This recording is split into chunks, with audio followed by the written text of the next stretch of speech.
Господи.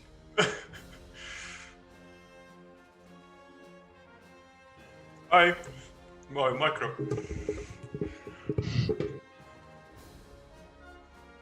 Your micro, sir. Yeah. Hello. Hello. It's great to have you here. Thank you. Great. My name is George. This is Vlad, and we and our viewers, of course, know who you are because you're kind of celebrity here. I'm glad one of us does. Thank you very much for coming. Well, Vlad will introduce yourself for our Russian viewers, who maybe there is not very much of them, but maybe not know who you are. But yeah, давай, Vlad. Так, добрый день, уважаемые друзья, подписчики и гости канала. Сегодня с вами я, Влад Грим, сегодня переводчик Гео. И сегодня у нас в гостях замечательный культовый автор Warhammer Уильям Кинг. Автор таких цикла про Рагнара, про космических волков, про Махариуса, про великого полководца Империума. Написал Готрека и Феликса, конечно же, писал. И серию Теклис и Тирион, как раз, которая издается сейчас на фантастике. Вот. И, чтобы не задерживать автора, сразу и начнем. Как вы решили стать писателем? So, Mr. King, before we start, I want to ask you when you will answer to the question, just after several sentences, give me a pause so I can translate this before. I'll try and remember that. Yeah, I will maybe show you like. Yeah, that's a good idea. Yeah, thank just you. Hold up your hand like this, or yeah. So sometimes I also forgot this, and because it's very interesting to listen, and then basically me have to translate a lot of stuff in the one try. So we'll try not to allow this. So, and our first question, it's like a basic question for our guests. How do you decide to become a writer? I won a box of chocolates in a writing contest when I was in primary school. And I decided this was probably the career for me. Well, that's great. Thank you. То есть мистер Кинг, он выиграл на школьном конкурсе по писательской деятельности, то есть это был школьный конкурс, он выиграл, там написал рассказик и выиграл коробку шоколадных печенье и сказал, так, все, вот это вот моя карьера. Thank you. Proceed. You finished or there is... Well, I'm trying to think if there's anything intelligent I can say on this subject. It's just, I think people want to become writers. They don't decide to become writers. I think it's in you somewhere, and you try to get published, and sometimes you succeed. I think the decision is taken out of your hands at a very early age. I think most people who become writers are compelled to write, really. So it was like from beginning, yeah, from your childhood, you always wanted this, and you became from the start, right? Yeah. Yeah, thank you very much. I'll translate this part. В общем, мистер Кинг говорит, что ему больше кажется, что вот писателем нельзя вот как-то решить там впоследствии стать, по его мнению, опять же, то есть с этим как бы нужно родиться. То есть он все свое детство об этом думал и очень мечтал, чтобы его опубликовали, и, соответственно, в этом направлении работал с самого начала. А почему именно Warhammer? Как вот к этому-то пришлось? А я не уверен, что он стартанул именно с Warhammer. Ты уверен? Ладно, нет, ну именно как он пришел к Warhammer. Okay. All right, and how then you end up in the Warhammer universe? I played a lot of Warhammer games, basically. This has been the secret of how I get into writing tie-in novels, generally speaking, as a player. Like, I think I bought Reaper, which was a set of rules that Rick Priestley and Richard Halliwell wrote before they did Warhammer. That, if I can even remember now, was probably in the late 70s or early 80s. Oh my God. Yeah, I mean, it was a long time ago. Yeah. So it was the first iteration of Warhammer Fantasy. Right? It wasn't even Warhammer then. And Brian Ansell, who was the head of Games Workshop when I started work there, did a fanzine called Troll Crusher, which I was which I purchased. I'm not sure there was a subscription, but I used to buy it from him by mail when I was a student. I mean, we're talking 1977 there, back in the age of dinosaurs. Well, it was like the roots of Warhammer. It's actually great. Thank you. I'll translate this part. We'll proceed. В общем, с Вархаммером как бы мистер Кинг знаком с раннего возраста, когда он еще был студентом, а студентом он был в конце 70-х, начале 80-х, и вот тогда он, собственно, играл в настолку, которая тогда еще, она даже не была Вархаммером, она там называлась как-то Troll Crusher или что-то типа того. Ну, то есть там был знаком с Риком Присли, еще там с теми, кто в тот момент вот руководил Games Workshop. Он у них был подписан на их журналы, которые они тогда выпускали как сапплемент к настольной игре. И причем он выписывал их почтой, то есть никакой подписки тогда в том виде, в каком она сейчас не было, то есть там почты доставляли их. Вот, и таким образом он как бы и влился, так сказать, с самого начала в вселенную Warhammer и, в общем-то, очень-очень сильно ее любил. Ну что, я сейчас уточню. All right, thank you. This was... I translated this part. Okie and I played a lot of Warhammer Fantasy Roleplay, like when it first came out, must have been 1986.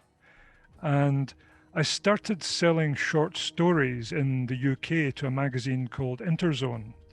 Interzone. Yep. And the editor, David Pringle, got a job with Games Workshop's book line. Must have been about 1988, 89. And when I heard this, I wrote him a letter saying, I actually play these games. Please give me a job. And that's when I started writing Gotrek and Felix. They were your characters, right? So they were characters I invented, back for the very first fiction anthologies of Warhammer. Again, this would be 1989, I'm thinking. I have to dig deep into my memory to remember this stuff, and it's not so good these days. All right, translation. Yeah, thank you. Let me adjust my headphone, which is slipping off my ear here. As I said, it's very interesting to hear. I sometimes forgot that I have to translate this part. В общем, после того, как он начал публиковаться с короткими историями в журнале Interzone британский, и, собственно, там же он узнал про, что можно написать Games Workshop. То есть редактор этого журнала сказал, что что, напиши, там, может, тебя возьмут. Он написал, сказав, что, ребят, я играю в ваши игры, я знаю все, в общем, что вы там пишете, пожалуйста, дайте мне работу. Ну и они его пригласили, и он написал, собственно, роман про Готрека и Феликса, первый, и, как мы знаем, это авторские персонажи. То есть сначала мистер Кинг их придумал, а потом уже, когда ФБ стал набирать популярность, они вошли уже как часть бэка, и, в общем-то, в Old World они живы до сих пор. То есть с ними все в порядке. Yep.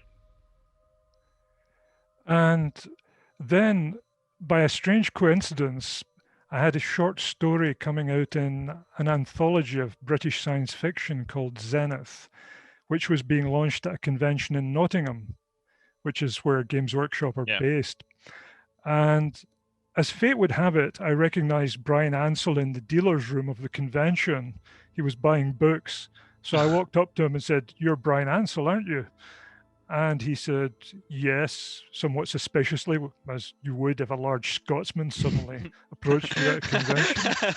And I said, I've been doing some writing for you. And he said, we exchanged introductions. And he offered me a job at Games Workshop, which was the last thing I expected, but I took it. So that's how I ended up working for Games Workshop, basically. That would be 1990, yes. Well, it's just a really great coincidence. And what about this Xenos story or book? What was that? It was about Warhammer or something like completely different? Sorry, Zenith Zenith, it was a collection of science fiction stories. I was writing cyberpunk at the time. Yeah.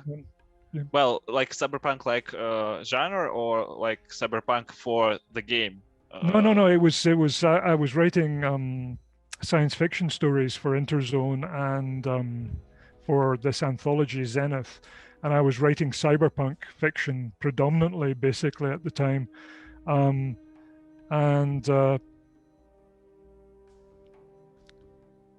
I just happened to really like Warhammer, so that's how I got into it, basically. Yeah, thank you very much. I'll translate this part. В общем, касаемо того, как уже официально именно, то есть не... Если Готрека Феликса мистер Кинг писал просто как наемный автор, да, то вот именно устроиться на работу в Games Workshop у него получилось случайно. Он был в Ноттингеме проездом, потому что он писал еще и научную фантастику, в короткие рассказы, которые публиковались там в сборнике, то есть по киберпанку в том числе, не которая игра киберпанк, а который вот жанр именно киберпанк, то есть. И там он встретил одного из ведущих там руководителей Games Workshop в то время. Sorry, please, can you remember the name of the head of Games Workshop who you met? Brian Ansell. Yeah, thank you. Он встретил Брайана Ансела, который там занимал очень высокое положение в тогда еще не очень большой компании Games Workshop, и сказал: о, знаете, скажите, вы Брайан Ансел? Он тогда так очень подозрительно сказал да, потому что там к нему подошел большой бородатый шотландец, резко так и сказал: ты Брайан Ансел? Он сказал да, и мистер Кинг ему сказал: вы знаете, я на вас вообще-то работаю, тут вот пишу вам рассказ про Готрека Феликса, и просто Брайан дал ему работу сразу же тогда, типа, это вы, как бы, да, и все, вы приняты, короче, взял на постоянку. И вот так вот мистер Кинг стал и работать на Games Workshop. Thank you very much. We'll proceed to the next question, if you don't mind. Давай. Влад, микрофон. The sound. He's gone. All right, I'll say it. So, ваши любимые книги и фильмы, которые когда-либо влияли на ваше творчество? Это наш второй вопрос. So, what are your favorite books or maybe movies which maybe influenced in some cases on your own works? Or just maybe your just favorite books? Well, the thing is that it wouldn't have been movies because there weren't really many fantasy movies back when I started. I mean, we're talking like the late 70s and the 80s. Like, I'm trying to think if I can... Well, I suppose there was Star Wars, really. And, the original Spielberg's trilogy. Movies, but fantasy movies were very rare. And mostly fantasy is what I was interested in writing, despite having started off writing cyberpunk, which also interested me at the time.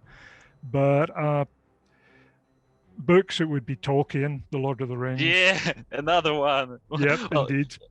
There is, I'm sorry for interruption, but that's amazing that almost every author of Black Library, new or maybe from the veterans, they almost every time say that they like Tolkien. And because of the Lord of the Rings, Hobbit and Silmarillion is one of my favorite books too. It's just exciting for me to know that there are so much people who love it. Well, Tolkien was such a giant in the field. I mean, even when I was a teenager, he was almost certainly the best known fantasy writer in the world at the time. And if you had read a fantasy book, the chances are it would have been The Lord of the Rings or The Hobbit, basically. Yeah. So it's hard to overstate how influential he was, particularly in the UK, because he was British, basically. Yeah. The other writers would be Robert E. Howard, the creator of Conan, and Michael Moorcock. Of course, yeah, Moorcock also. It's a very common name from our interviews. Indeed, I mean, understandably so. Another giant in the field. Yeah. Translate this part, all right. Thank you. Если говорить о фильмах, то есть фильмов в те времена еще особо... ну, то есть их было не очень много в начале 70-х, там в конце 70-х в основном-то были книги.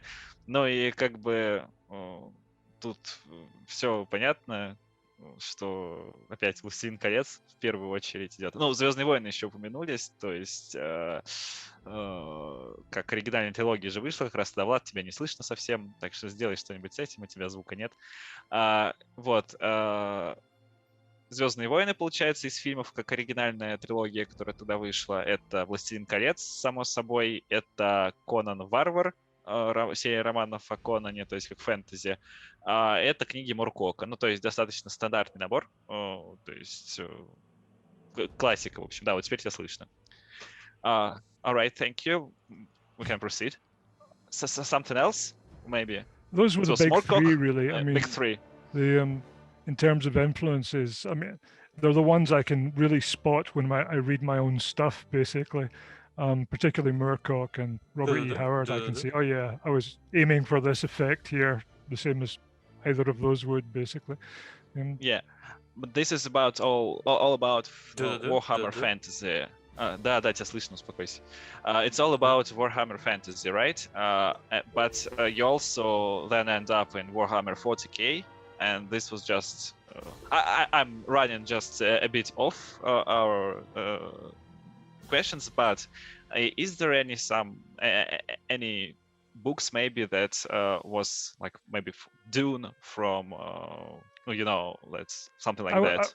Well, if you're talking about Warhammer 40k itself rather than the influences on me, I would say Dune was a huge influence. Michael Moorcock's Hawkmoon sequence, and possibly 2000 AD's Nemesis the Warlock.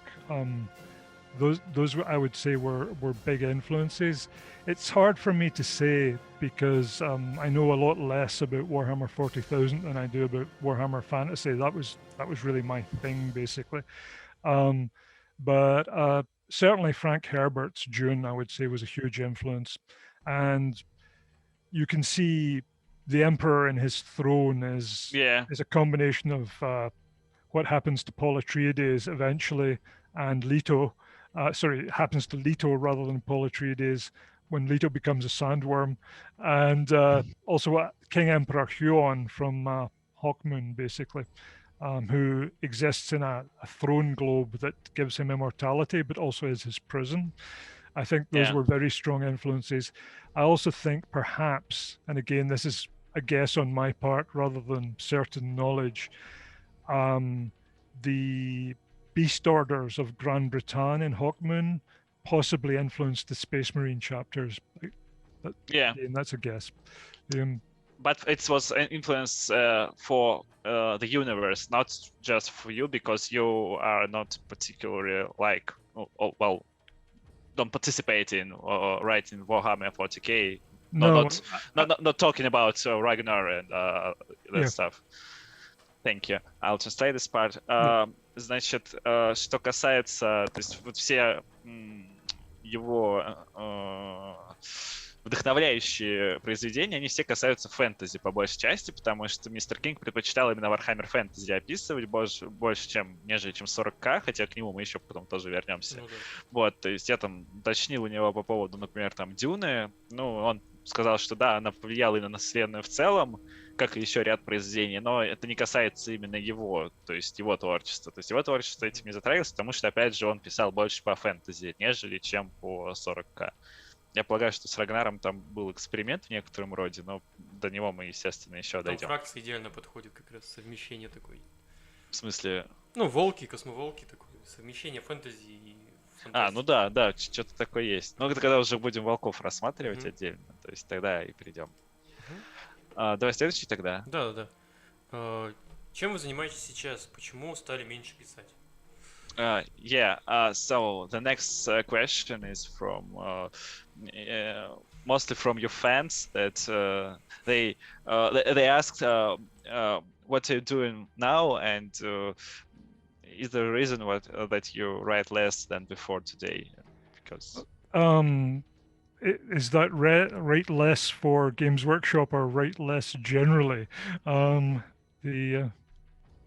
It's I think commonly we can speak about the general part and then Warhammer part. Oh, well, the past couple of years I've had a few health issues, which have really slowed me down. But I really haven't, until maybe 2-3 years ago, I was still writing pretty much the same amount as I've always written, which some people would say is too much. But I was self-publishing the books, like independently publishing them, which is mostly a business decision. It happens that there's more money in independent publishing than there is writing tie-in novels, and you own all the rights to your work that way as well, basically, which is why I've focused mainly on doing that. The problem is that I suppose that your books that you published in private, they maybe never end up in Russia. Yeah, I don't think I think some of them have been translated into Czech, basically, but I live here, so that's probably one reason. But I think some of them were translated into Spanish. Some of them were translated into German, but in general, they only really appear in ebook form. And some of them actually have been on like Amazon's US bestseller lists. So they do pretty well. But we didn't get them. But you don't see them in Russia unless you buy from Amazon US and you buy them in English. Yeah. Basically. So the only thing that to get new books for us is just basically buy it in Amazon, right? They in English. Yeah, in English. That's probably the only way you'll get your hands on them, basically. So that's the main reason for that, basically. My hair keeps disappearing on Zoom. I now look bald. It's incredible. No. Well, look at that. I mean, you have a phone for. I don't know how to say it, right? That's this planet with a space behind you. Yeah. This is coming to you from my orbital space station, actually. All right.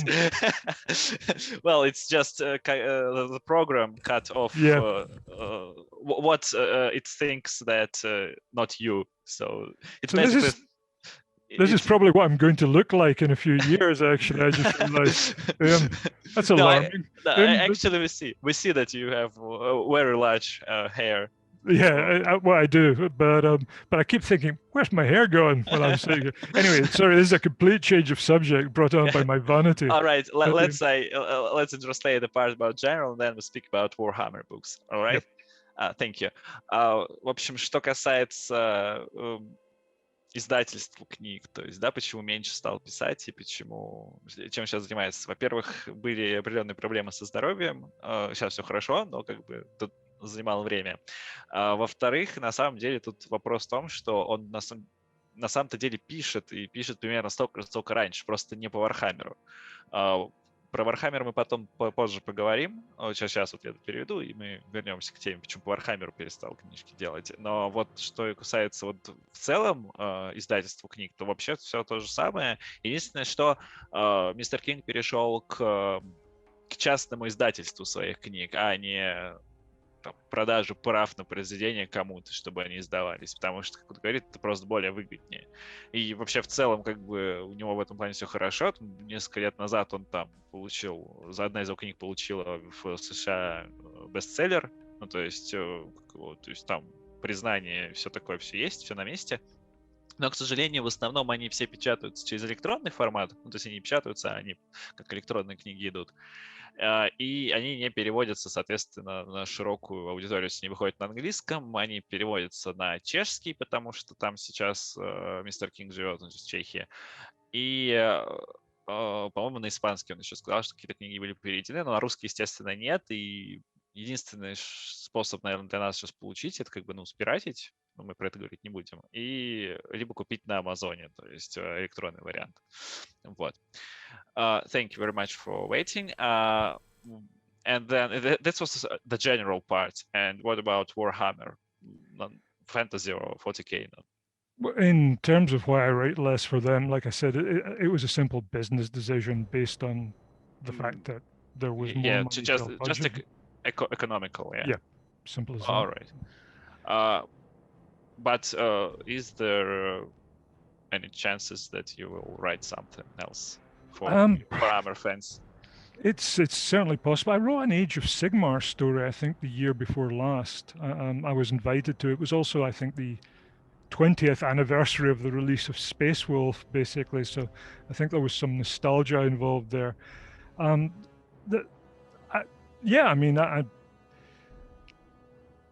would be happy to write for Games Workshop under the right circumstances.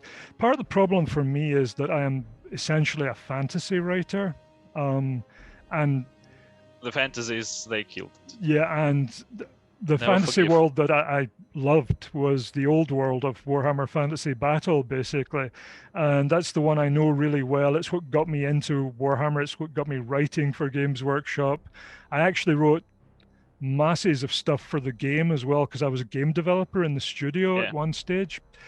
And so I wrote a lot of stuff for army books and so on. So I felt comfortable. I felt like I really knew what I was doing, writing this stuff. And it was stuff that I really loved. I mean, there's no other way of saying it. Like, from when I first saw like Warhammer Fantasy Roleplay, like I said, 1986, it was like, yes, this is for me. You know, and then they destroyed the world. You know, they blew it up, and I never forget them for this. Well, the thing is, I had my doubts about Age of Sigmar when it was released, but I actually do think they did a good job on Age of Sigmar. Like, I think there's a lot of really interesting fantasy ideas in there. It's beautifully done. The games are well done. I actually play some of the games still, like Warhammer Underworld and Shadespire, and my God, my brain is going blank as I try to remember the titles. And my youngest son is now actually getting into Age of Sigmar, basically, so I dare say there'll be a lot of Age of Sigmar on the horizon. I also feel like I'm speaking too much, so perhaps you should... Yeah, thank you. Что касается Warhammer, как уже говорилось, то есть меньше стал писать, потому что экономически, видимо, ему это невыгодно. То есть если там молодые сейчас вот авторы, которые работают с Games Workshop, они, наверное, для них это единственный безальтернативный источник заработка на данный момент, то Мистер Кинг уже с высоты опыта, с высоты там портфолио своего, он может там издавать книги и зарабатывать, очевидно, уже способами гораздо более выгодными для него и недоступными для там молодых авторов, с которыми мы там общались, которые сейчас только имя себе делают. Соответственно, и с Warhammer'ом он поэтому... Это первая причина, почему с Warhammer'ом меньше стал работать. Вторая заключается в том, что он все-таки мастер Fantasy Battle, потому что он пришел, он играл в ролевку там, в середине 80-х в нее, с нее же пришел в Warhammer, когда он еще не был в том виде, в каком он... Я про ФБ сейчас говорю, в том виде, в каком она была уже там где-то в 90-х там, потому что это Мистер Кинг ФБ привел к тому виду, в том числе очень участвовал в этом, потому что он участвовал в разработке концепции армии, он писал армии-буки, ну, то есть на правах, по сути, серьезного разработчика. То есть мы вот говорили с Торпом, когда он вот то, что Гэв Торп там делал для 40К, то же самое Уильям Кинг делал для Fantasy Battles. Вот, и теперь АОС, как бы, и поскольку там АОС, он что-то написал, сказал, то есть там даже что-то, он какой-то рассказ писал, и, в принципе, если позовут еще раз что-то написать, он был бы не против, только за, но вот в каких-то таких, ну, знаешь, вольных отношениях, то есть прийти, что-то написать, уйти, чтобы без серьезных привязок. А так вообще говорит, АОС нравится ему, хотя у него изначально были сомнения. Ну, понятно, что нравится он им гораздо меньше, чем ФБ, это очевидно. Вот. Но, в принципе, в целом он вышел гораздо лучше, чем Мистер Кинг ожидал. И как бы, его сын сейчас собирает АОС. Он не сказал, что. Младший сын. Вот. Также Мистер Кинг сказал, что он в Underworld сыграл. Ну, то есть, как бы, все у него там в этом плане. То есть он не хейтит АОС, несмотря на то, что он очень любит, да, что он очень любит ФБ. Но как бы он к нему испытывает там гораздо меньше теплых чувств. Это понятно. So Mr. King, you said that you loved fantasy battle more, and with the end of the old world, obviously you can't write as many as you wrote before. But as you maybe heard, they revive old world as the new system. So have you heard something about that? I remember hearing or reading something about this somewhere, and it makes me very happy. Yeah. I don't know how far this has progressed. I'm guessing it may be connected with the success of the Total definitely, War definitely. computer games. You played? Did you see that? I have played those games, and they're it's an astonishing experience, actually. Yeah, agreed. You look at these. I look at them and I think, oh my God! Like I spent. You got to remember, I come from a generation before computers, basically, and I'm watching myself go bald on the screen here as I lead towards this computer in front of me, which is very distracting, I have to say. But so to see what you invented, and then now it's live on to screen. See it like physically manifest and think, oh my God, like there's an imperial city, there's an army with giants.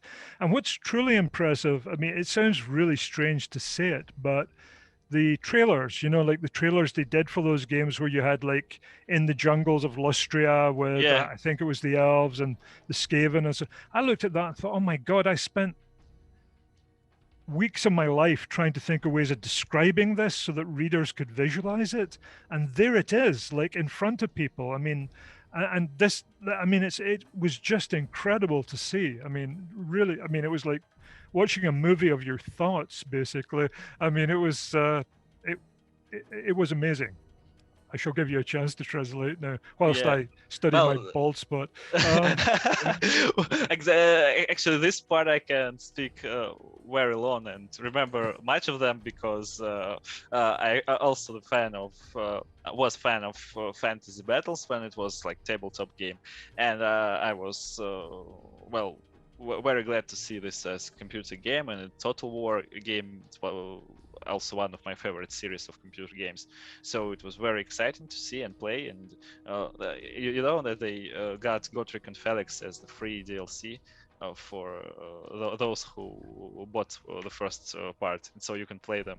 Well, I don't have them, the swine, but the traitors.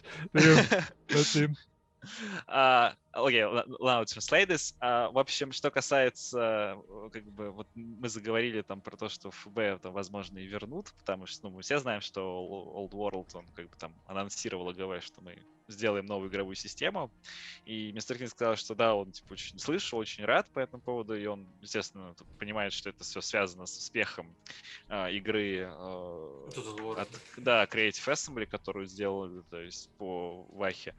Вот, и он сказал, что он лично играл, и для него это был нереальный кайф, потому что он-то из поколения, когда еще компьютеров не было никаких, и видеть потом уже, когда спустя столько лет, как то, что ты придумывал когда-то давно, и пытался придумать, как вот те же джунгли Люстри описать, чтобы в кодексах, чтобы потом люди могли это, писатели это визуализировать, а люди могли это себе представить, видеть это в трейлере, как это вот все, что он тогда придумал, имел все в голове, теперь уже это выложено на экран, и это все это очень красиво, ему, в общем, очень это все впирает, и как бы он рад.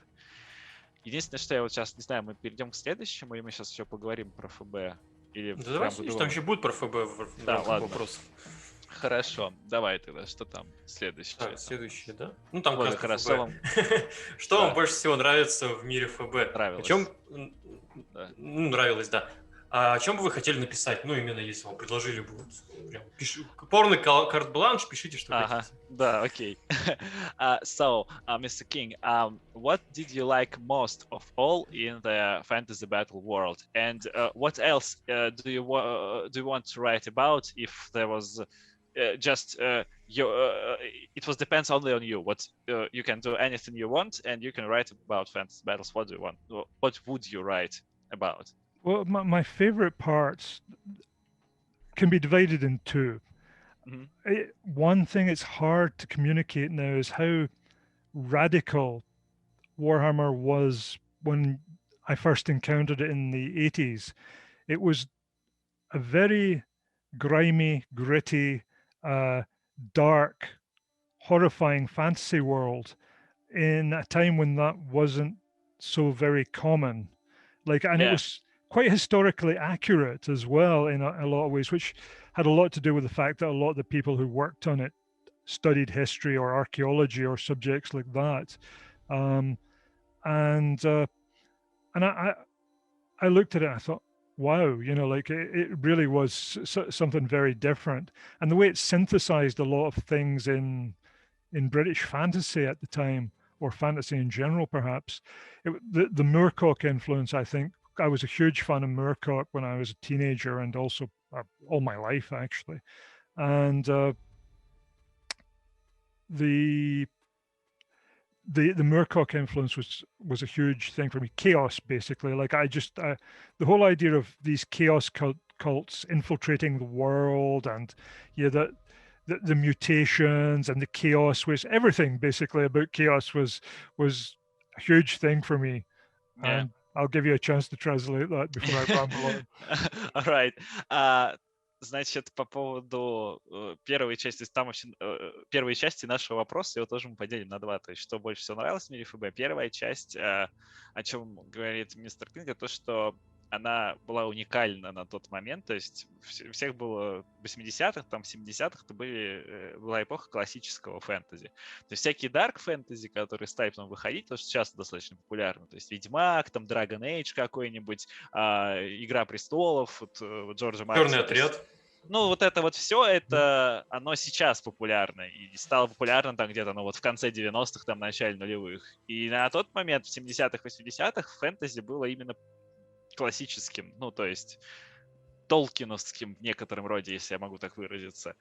А Ваха была не такая, она была гримдарковая, то есть, естественно, по сравнению с 40К, который потом грянул, она нифига не гримдарковая ФБ, то есть не такая, как минимум, гримдарковая. Но вот до этого, она реально была уникальной, и что больше всего еще нравилось мистеру Кингу, это то, что она имеет кучу исторических отсылок.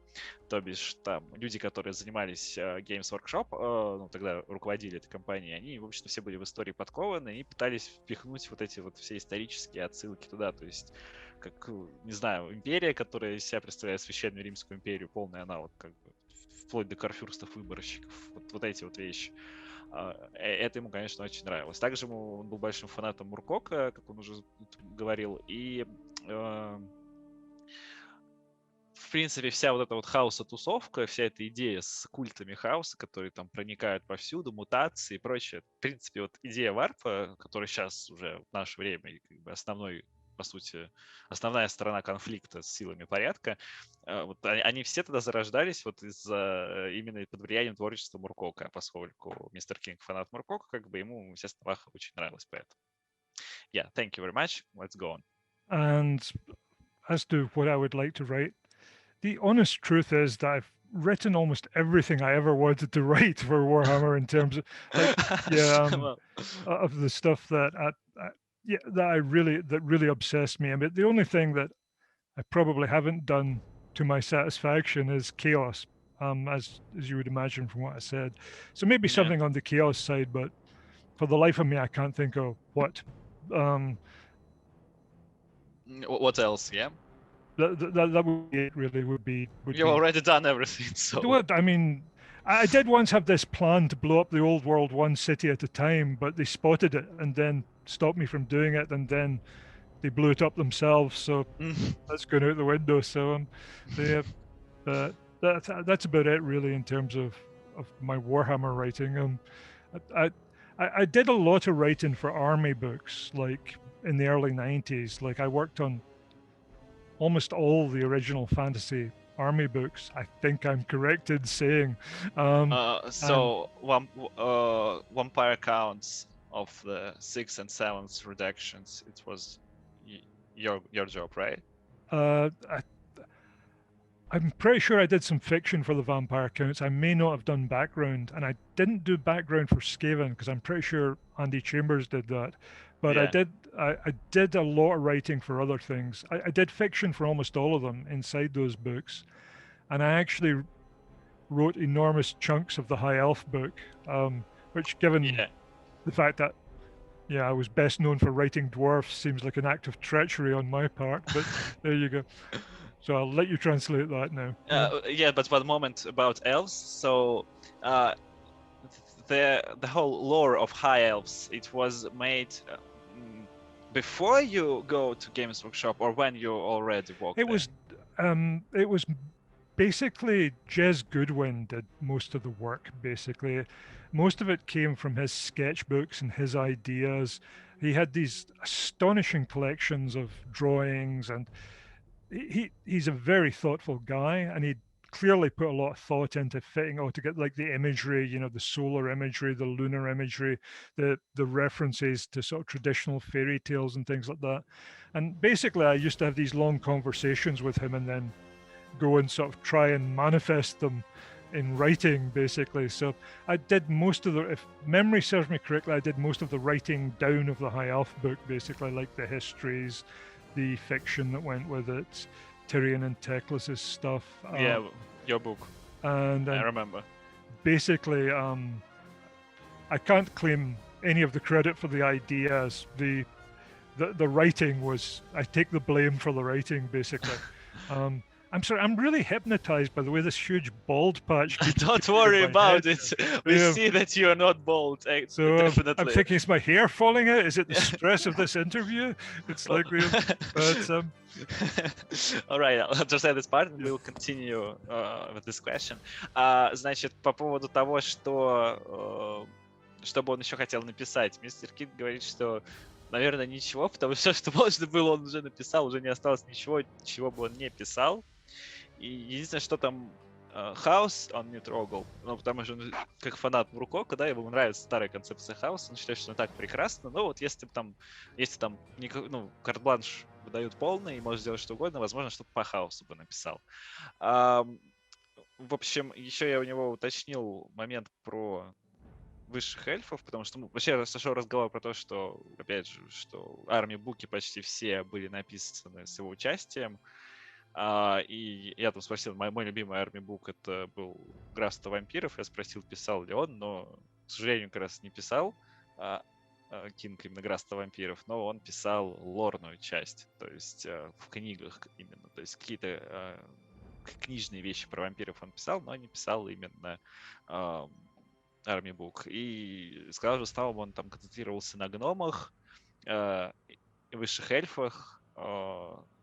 Ну, вообще, в целом, он участвовал во всем, но вот основные это были гномы, высшие эльфы. Я там спросил у него, писал ли он, какой процент высших он написал, и он сказал, что в основном это была вотчина Энди Чемберса, потому что высшие эльфы и хай-эльфы, и скавены это были его именно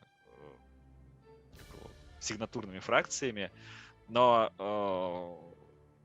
на момент, когда пришел мистер Кинг именно в ГВ, у эльфов был там только написан костяк, он очень много туда привнес. Я хочу с него спросить, поскольку он фанат Толкина, насколько, высшие эльфы вообще, в принципе, обладали очень большим количеством отсылок именно к Толкину. И я хочу спросить, какие из этих вот вещей он привнес именно туда, и вот именно от него. Sorry. I asked you about elves high elves, because of, as you said that you were a huge fan of Tolkien, of course, and actually in high elves background there are a lot of references to high elves in Tolkien books. So the Ulthuan is like Valinor that was the country made precisely for elves. And there are also some even geography there, so like Tolivres or that stuff. And is that your influence? Was there your influence that you? Nope. Already, it was already there. It was already there. Like I said, I mostly was sort of my hair is reappearing. Sorry, I'm becoming really vain about this. My hair keeps just winking in and out here. Sorry, I'm distracting myself now. Like it's I'm sorry. but no, it's not your fault. It's me. It's like I have You the can attention just span turn of a- you can just turn on the screen before behind you. And Let me just move this a bit. See if I can. it's just waving like that. Yeah, it's like it's this. It's I understand now what you were saying. It's the software is trying to model what it thinks I look like, basically, and now I'm starting to look like Gollum, but No, no, no, no, no, but with a no. beard. The- But the- sorry, I'm distracted here. Could you repeat the question, please? as Yeah. I put So myself back? in the high elves are a lot of references in their background to the high elves from Tolkien books, especially for Valinor, the country that was Right. made for elves. And we have Ulthuan, just the old ones. They made it for elves also, and there are like. Tyrion, one of the brothers. The names and geography places like Tolerus all they went from Tolkien books. And is there your influence as a Lord of the Rings fan, or this stuff was there before you and you just? It was there before me. I'm pretty sure of it. I think I read through the Silmarillion once and decided it wasn't for me. Basically, for me it was the Lord of the Rings and the appendices, which may have stuck in my memory. And no I was- Hobbits. And the Hobbit, but I was obsessed with Tolkien when I was a teenager. Like when I was like 13 or 14, like I would read the book again and again. I'd read the appendices and so on, and so that may have stuck in my mind as a subliminal influence. But I'm pretty sure the naming and stuff was done by people other than me, because Jez had a whole bunch of maps and things that he showed me in his sketchbooks, and I think maybe I used the names to come up with names for battles and things like that, because you want to attach something memorable to the information that's on the page, basically. So I ask him because I heard that the problem with Fantasy Battles when it was closed, it was there were many reasons, but one of them was the rights, because there was such not just with high elves. It's actually there was a vast majority of references that was like an authoric rights for someone. Really, that's interesting. Actually, I mean, I've always felt that Age of Sigmar was, in some ways, a solution to a business problem rather than a creative problem. Yeah, as you see, there is no such references in Age of Sigmar. Yeah. Not And at all. I always thought it had to do with being able to trademark names and things like that. I thought this is why they're doing this, basically. And it's a really bad, speaking as a writer, I think it's a really bad idea just to do things for business reasons, basically. And I'm possibly being unfair there.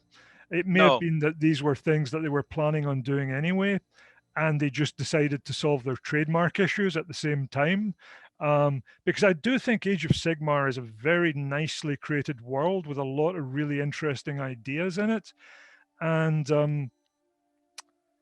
it may be that that came first, and they thought we'll solve the copyright or the trademarking problem at the same time. But my rather ignoble suspicion at the time was that this was an attempt to solve trademark and licensing problems so that you can create an intellectual property that is, The idea that you said about it's not always a good thing to make decisions not on creativity but on business. It was the idea that Rick Priestley said to us in one of our last MTU with him. Ah, I actually agreed completely with this point. And I suppose there was Gav Thorpe also who said the same point also. right. Yeah. Well, I mean, they're in a position to know. I mean, I'm simply guessing because I haven't worked in the design studio for almost 30 years. So it's yes, I mean, I'm absolutely willing to believe that. I did think it must have had something like that behind it. It's also, we now live in an age where intellectual property is such a big thing. You know, you think about the Marvel movies, like franchises are such a huge part of the corporate entertainment industry. I would imagine, and I don't think it will be that long before Warhammer joins those kind of franchises, quite frankly. I think it's becoming big enough. Like, I mean, I've been reading Marvel Space Marine comics recently. Yeah. And I don't imagine that movies are too far, or television series are too far away.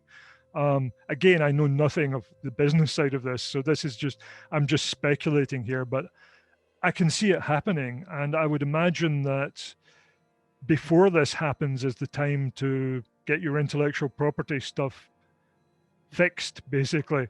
Yeah. And I would imagine that this is part of the process that's happening here. Or has happened here. Again, this is pure speculation on my part, but I mean, it makes complete sense to me. Yeah, no, not only for you. Thank you very much. I'll translate this part. Мы говорили сейчас в том числе об эльфах, то есть что началось с эльфов, о чем я спрашивал. То есть прикол в том, что у эльфов, у хай-эльфов в ФБ большое количество отсылок к «Властелину колец». Я вот спросил по поводу того, есть ли тут влияние мистера Кинга как фаната, когда они прописывали, но он говорил мне, что это было уже до него, то есть это все сделали люди, когда он пришел, это уже все было на месте, и мы как раз начали говорить о том, что вот если сравнивать с АОСом, в нем вот нету больше никаких отсылок на подобные вещи. То есть одна из причин, по которой ФБ закрыто, но опять же это не то, что только мое мнение, но как бы мое в том числе. Одна из причин главных, кроме там прибыли, да, это были авторские права, потому что в АОСе было слишком, в Fantasy Battle было слишком много отсылок и использований кучи всего того, что покрывается чужим авторским правом.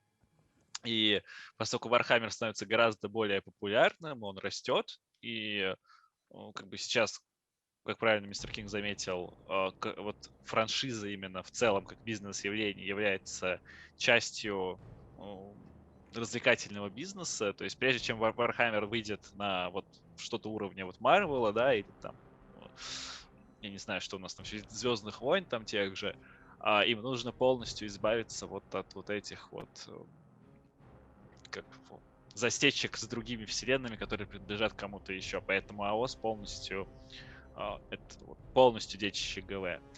И с одной стороны, это, конечно, правильное решение, но вот мистер Кинг озвучивал мысль, которую у нас озвучивал Рик Присли в свое время, о чем тоже Торп говорил на интервью, что не всегда решение, принимаемое для бизнеса, оно будет, в рамках решений, когда менеджеры и управленцы применяют решения к выдуманным каким-то вещам и развитию вот творческих каких-то направлений, основываясь там исключительно на эффективности и ведении бизнеса, это не всегда хорошо для вселенной в целом. То есть мы видели много таких примеров. «Звездные войны» как бы тут вот рядом находятся. Мы все знаем, во что они превращаются уже очень долго. И вот как бы опять же, мистер Кинг подчеркивает, что ему нравится АОС, он не считает, что он неудачный какой-то, и что стало хуже, просто вот, этот момент, он присутствует в любом случае, как бы, потому что законы бизнеса сейчас таковы, и Warhammer Games Workshop туда стремительно врывается с учетом их лютого роста, и от этого никуда не деться. В общем, вот. Кстати, они еще говорили, то ли Вернер, то ли то, что они убирают отсылки, потому что сейчас такая политика идет, ты знаешь, вот там вы изображаете стереотип на этих там, короче, с расизмом, со всеми этими херней, короче. Я не думаю, что я должен буду у него спрашивать про это. Не, я просто пояснил. Но это да. Одна из позиций, почему. Я не хочу сейчас политику просто. Да, не надо. Вот. Давай до следующей. Какой там у нас? Какие игры ГВ? Он же сказал, в принципе, да, он говорил, ответил. Это, да, я напомню, это Underworlds, это Fantasy Battle, это ролевка. И сын еще АОС собирает. Да, сын АОС собирает сам, мистер Кинг играл в Underworld, и, естественно, в Total War тоже мы про это проговаривали уже. Вот. Давай сейчас отвлечемся по поводу шестой, давай сейчас прогоним. Да. Тут вопрос по уже другой вселенной. Интересно было узнать, каково было писать книгу про Илидана в этом Варкрафте. Считаете ли вы, что Илидан спаситель или он предатель? All right, let's just distract ourselves from Warhammer a little bit and speak about World of Warcraft, because you wrote a book. Yeah. From one of the most exciting and interesting character from the whole World of Warcraft series. It was Illidan the Betrayer, and we interested in how it was feel to write a book about Illidan, because he's actually really one of the greatest character there. And do you think yourself he is a savior or a traitor? Well, I mean, I absolutely agree. He's like one of the great. If I was given my choice to write of any character, he was my pick basically. So I was very, very, very fortunate in that. And he's one of my all-time favorite ever characters, dating back to the real-time strategy games back in the 90s. Warcraft 3. Yep, the very one. He was the first one. The first one it was 2003 when or 2002. I don't remember. I was in second class. Right. It was 8 years when it was invented, Right. and I played in before in Warhammer Warcraft 2. Yeah. And then they make the third part with Night Elves, Undead, and then there was Illidan, the first his appearance. This was greatly one of my favorite characters. Yeah. And I mean, it was absolute pleasure actually, and I finally got to justify the thousands and thousands of hours that I spent playing World of Warcraft to my wife, basically, because it was all research for my job, obviously. So I probably put in more hours on World of Warcraft than I did in my job, actually, to be perfectly honest, for many years. So it was a dream come true to be writing that one. But Illidan, savior or traitor? Both. Why both? He's Illidan. Again, this is purely my point of view, but hey, I did write a book on this, so I'm entitled to my opinion. He's a very bad man or elf, whatever you want to say. I think he's a genuinely dark character, but I think he's trying to do something very heroic. He's trying to save the world, the universe indeed, and he's in that Cassandra position that nobody really believes him, and the fact that he's such a bad guy doesn't do him any favors. Like, people are not inclined to believe him or help him because he's so arrogant. And I had several images in my head when I was thinking about Illidan. One was Steve Jobs. That was the new point of view, actually. And because he's the smart. If you're a gamer, you're used to dealing with people who are like the smartest guy in the room, because generally speaking, we all are. It's like everybody thinks they're the smartest guy in the room. But Illidan really lets you know he's the smartest guy in the room, basically, as part of it. So he's not very popular with his contemporaries, I think.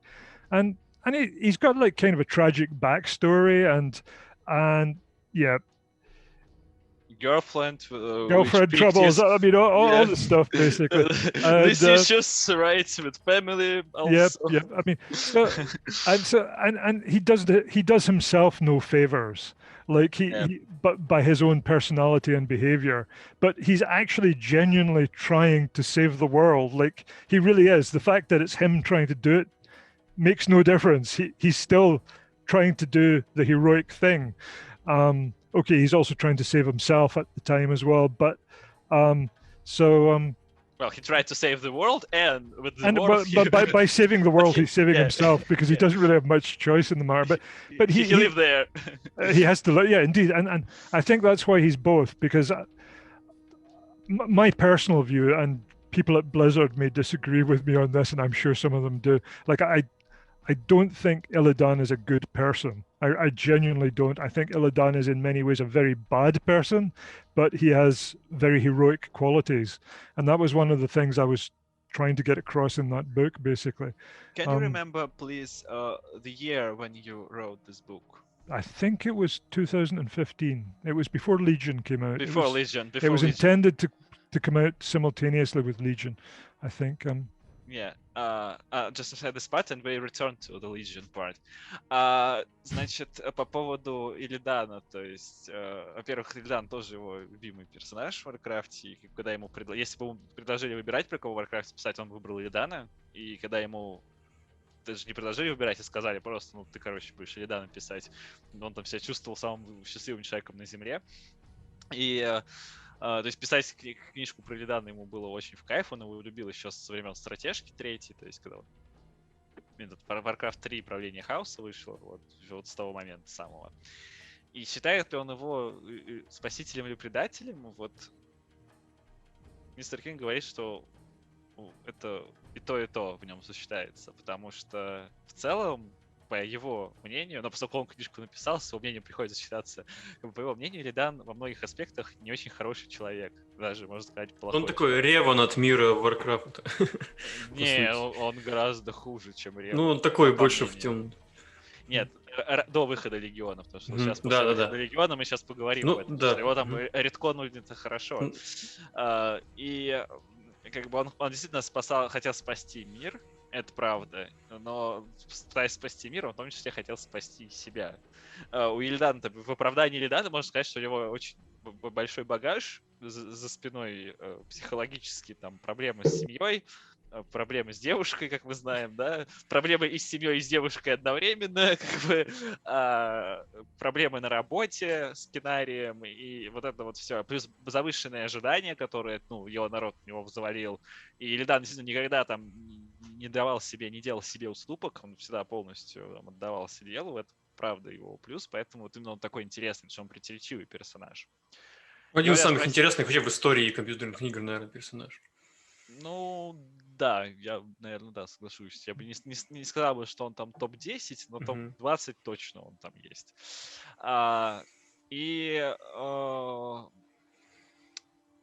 Я спросила, когда книжка была написана, чтобы уточнить. Она выходила до Легиона, до дополнения Легион, где вот иллиданский характер-то поредконили немного. И, как сказал мистер Кинг, она должна была коррелировать с сюжетом Легиона, но если она коррелирует с сюжетом Легиона, тогда я не очень хорошо понимаю, почему мистер Кинг говорит, что Иллидан, он во многих аспектах плохой, потому что Легион-то как раз выставляет его чуть ли не со всех сторон хорошим. Просто его никто не понял, а на самом-то деле он был вообще молодцом. И, типа, то есть, это редкон в чистом виде, и это понятно, что это задним числом это все переписывается, но я никак не отношусь, то есть, к тому. То есть я сейчас не говорю о том, что лучше, версия старая или данная версия новая, тут уже каждый сам для себя решит. Я просто хочу уточнить, вот, то есть, когда книжка писалась, вот из того, что мистер Кинг говорит, оно не очень хорошо коррелирует с тем, каким Иллидан показан в Легионе. А при этом мистер Кинг говорит, что книга-то должна была коррелировать с этим. Так что сейчас мы проясним этот момент. So, Mr. King, you said that when you wrote your book, it should be with Legion on the same page, and you still, but you still say that in all ways, Illidan is a kind of bad person, and I agree with you with the old version of Illidan, of his character before Legion, and actually in Legion they just wash him. They almost completely completely made him good, because it was like they just it wasn't the development of the character, it was just, oh, let's just make him good anyway. But you said that your book you expect that your book will correlate with it will be in coherence with Legion script, but actually in reality it wasn't, because Illidan became like just like a savior and the holy saint. So how it happens? Well, the thing is, the writing of tie-in novels particularly on big projects like something like World of Warcraft, for example, I'm trying to think of a way of expressing this. It's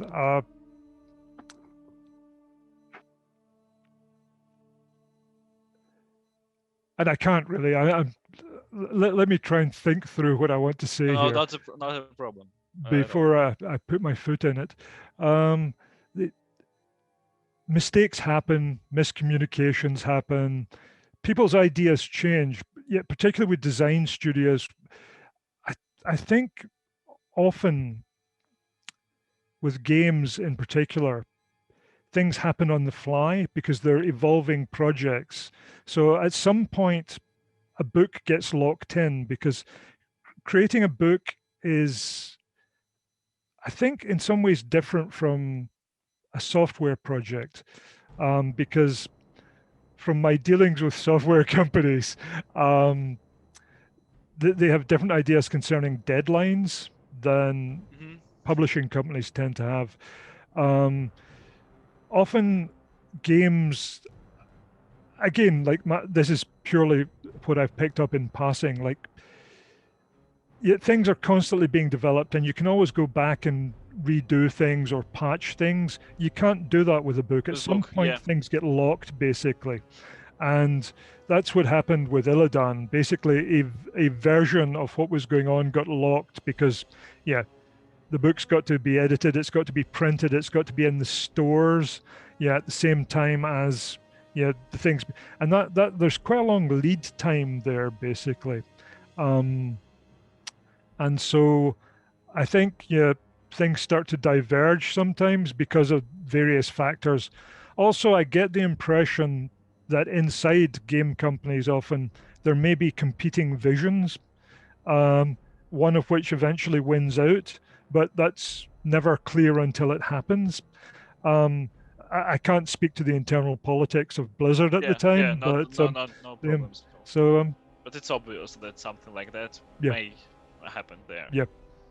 Actually, the situation like is in Warhammer now, or every time there was, like, for example, we have a codex or army book that's published maybe one time for a 3 year.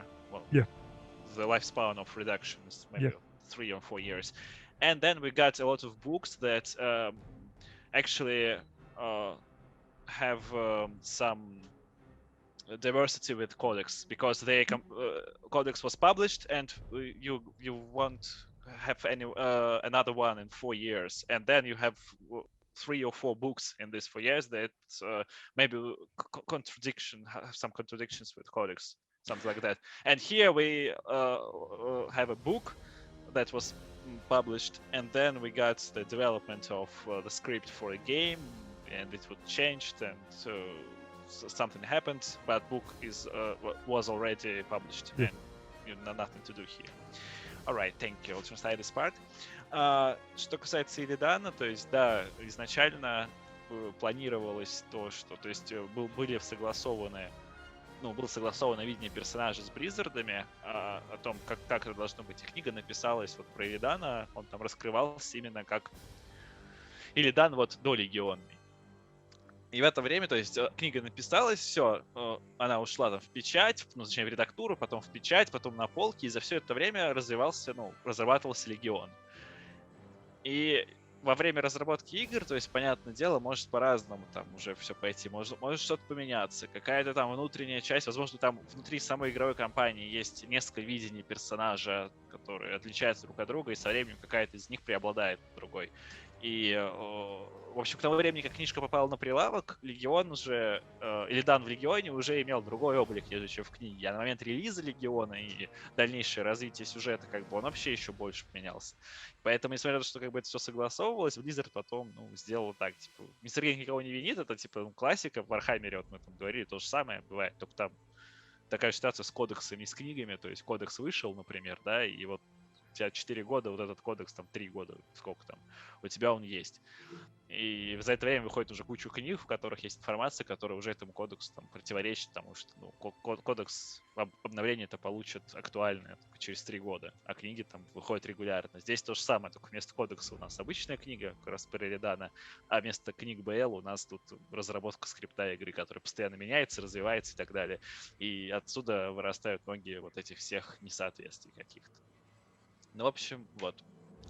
В принципе, можно 7-й вопрос тоже пропустить, что он думает по поводу сравнения ФБ и... Ну, он, в принципе, рассказал это уже. Он, в принципе, уже говорил, да. Какая из них, это, как его, любимая, тоже вопрос прозаический. Ну да. Так, вот этот вот... Это непроизносимое этот. Нет, ну это Фавхард. И Серого Мышелова, типа, это... Давай спросим, что он говорил про попросили это. его. Он говорил про это в начале, что он... Ну, давай еще раз скажу, но он просто говорил про вот Муркока в Warhammer ФБ, вот это все мы про это уже говорили, то есть 8-й, 9-й. Ну, давай вот 8-й еще раз персонально попробуем. На 9-й, в принципе, он уже отвечал. Окей. Mr. King, let's return to your Gotrek and Felix characters. People think that they have something common with Farhard and Grey Mouser, and how much did Liber influence the creation of this heroic duet? Not hugely. I'm actually a big fan of Fritz Lieber, and I really like the stories. But Gotrek and Felix, other than the fact that they're a duo, there wasn't a huge influence there for the simple reason that Felix is partially there as an answer to a technical problem of writing, rather than for any great homage to Lieber. Basically, like, the thing is with Gotrek is I wanted to write about Troll Slayer, and Troll Slayers are very one-note characters. Like, they're very, I'm going to die a heroic death, and take that. It's like, and I mean that's the whole Gotrek attitude in a nutshell, basically. And the thing is, if you're writing a sword and sorcery action adventure story, it's very hard to build tension if your main character wants to die and throw his life away. And it's very hard to get any subtlety into the story, basically. I mean, if you just want to write a lot of violence and then Gotrek dies, that's what you're going to get. But you need somebody there to mediate for the reader, I think. You need somebody who's going to get scared. If you want to build up tension, like in a horror story, I mean, Gotrek's not going to be bothered if he sees the tracks of 18 trolls and a Balrog or whatever. He's just going to go, oh, good, my heroic death is here. Even if he's lying to himself about it, that's what he's going to say. And there's not going to be much tension or drama in the story, because Felix is there because he's a human being, basically. He's there to give a sort of normal person's perspective on what life is like in the Warhammer world. He's quite a tough guy. He just doesn't look very tough compared to Gotrek, basically. But he's there to give the reader a way into the story. It also has to be said, at the time, I wasn't really sure how I could portray a non-human.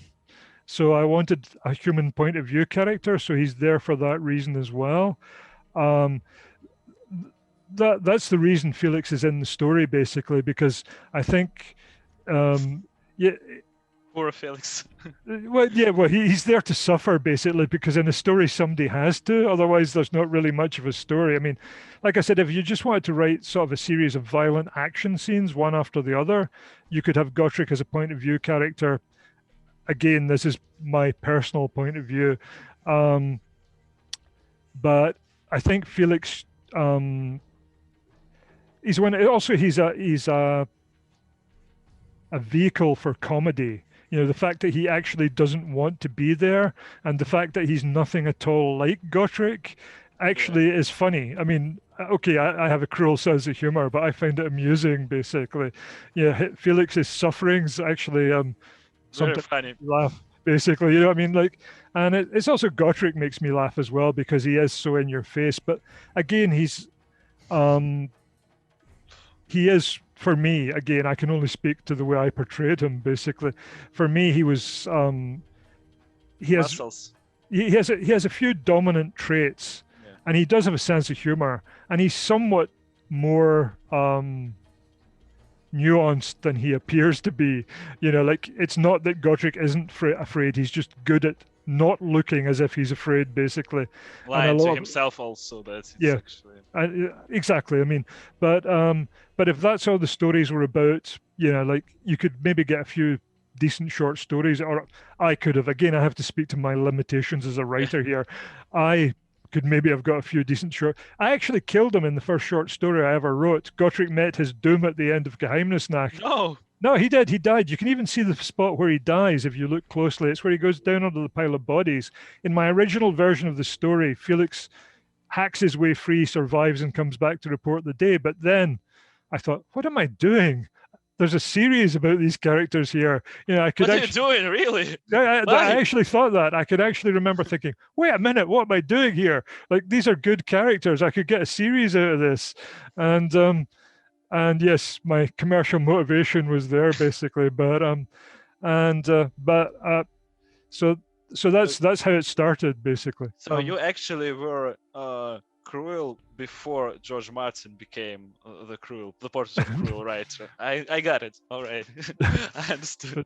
No, I was never as cruel as George R. R. Martin. But you killed Gotrek. Well, in the first book. First book. You killed him in the first book. In the first short story, actually. In the first short. But then common sense. Was, and then you revive him because of commercial interest. Well, I did, yeah, exactly. What a hack! And you say you're less cruel than George Martin, really? And I've criticized Games Workshop for doing things for purely commercial reasons. There's a reason that they have my sympathy, obviously. Oh my God. Jesus. Thank you. I'll translate this part. Yeah. В общем, все началось нормально, на самом деле. Мы начали говорить про схожесть Готрека и Феликса с господами Фавхарда и Серого Мышелова. На самом деле, да, мистеру Кингу нравилась эта история, но если он вдохновлялся хоть как-то, то вот в каких-то мелочах. На самом деле, история того, как Готрек и Феликс в принципе возникли, она сильно отличается. Прикол в том, что мистер Кинг хотел написать историю именно вот про троллейбоя, да, то есть про гнома вот этого, который из этого ордена, если бы можно так назвать, этих рыжих с ирокезами, с топорами голыми, которые хотели там найти свою смерть почетную в убийстве чего-то большого. И таким образом появился Готрек. И в изначальной версии Феликса вообще не было. То есть как персонажа. Его и не должно было там быть, но мистер Кинг быстро понял, что если будет писать просто про персонажа, который хочет только драться и найти там свою смерть в бою, это будет, наверное, не очень интересно. Каким бы интересным этого гнома он на самом деле не сделал, то есть Готрек, в глубине души, по крайней мере, мистер Кинг надеется, что он описал это так, что это понятно. В глубине души Готрек, на самом деле, естественно, и смерти боится, и не чужды ему там обычные там вот эти вот радости и печали в жизни, просто он очень хорошо это скрывает и даже в некоторых случаях лжет себе. Но поскольку все это идет фоном и не выставлено на показ, а напряжение и развитие сюжета в рамках самой истории требует все-таки какого-то взгляда на вещи более близкого обычному читателю, для этого появился Феликс. То есть он там исключительно для того, чтобы представлять Нормиса такого, то есть, который не хочет умирать, и как бы ему вот все эти вот намерения Готрека, они ему нафиг не упали. И, как выразился мистер Кинг, он здесь, чтобы страдать. То есть его поместили туда, чтобы он страдал, и чтобы это было забавно на фоне этого тандема. Вот, и уже вот в таком виде, описывая вот взаимодействие этих двоих, история, она должна была стать куда более интересной. И тут скрылся потрясный факт, что вообще-то в оригинальной истории первого, короткой истории про Готрека и Феликса, то есть как было, мистеру Кингу дали задание написать серию. Он начал писать короткий рассказ, новеллу. и в процессе увлекся, создал там дружеские отношения между Готреком и Феликсом, а в конце убил Готрека. И, то есть, Готрек был мертв. И там была сцена, где Феликс потом находит его голову, а потом он подумал: черт, у меня же контракт на серию про этих персонажей. Если я убью Готрека, мне не заплатят. Пришлось переписывать. Я ему тогда сказал, что, что получается, вы еще более жесткий, чем Джордж Мартин. Потому что вы не просто убили сходу в первой же короткой истории персонажа, который только появился, так вы его еще и воскресили, потому что из-за коммерческих там интересов своих, а не потому что там это было. В общем, мы покекали. Ну, как бы да, нам очень повезло, что ГВ заказал тогда серию, а не одну историю, потому что дальше бы Готрек отъехал бы в самом начале как бы этой серии, и дальше мы писали бы просто про Феликса. Ладно, значит, Влад, у тебя микрофон включи. Да. 9-й вопрос про Муркока и Warhammer ФБ мы пропускаем. Да, ну, тоже раз он говорил. Да. Роман... Ну, это я уже, это мой вопрос. Это единственный вопрос. Давай. Мне очень понравился ваш там отдельный роман «Форсир».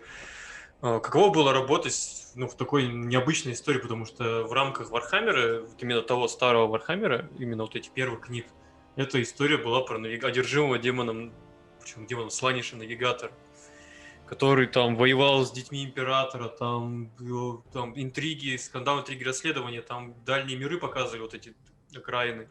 И вот интересно было узнать, каково это, как вот пришел вам в голову такой сюжет. So, Vlad personally very enjoy your Farseer novels, and he asked you. It's the novel is unusual and untypical for the early Warhammer 40k books, and it's about possessed navigator, and it's like some investigations far from the war. And how you end up with this idea, and how does it feel to work on such unusual history?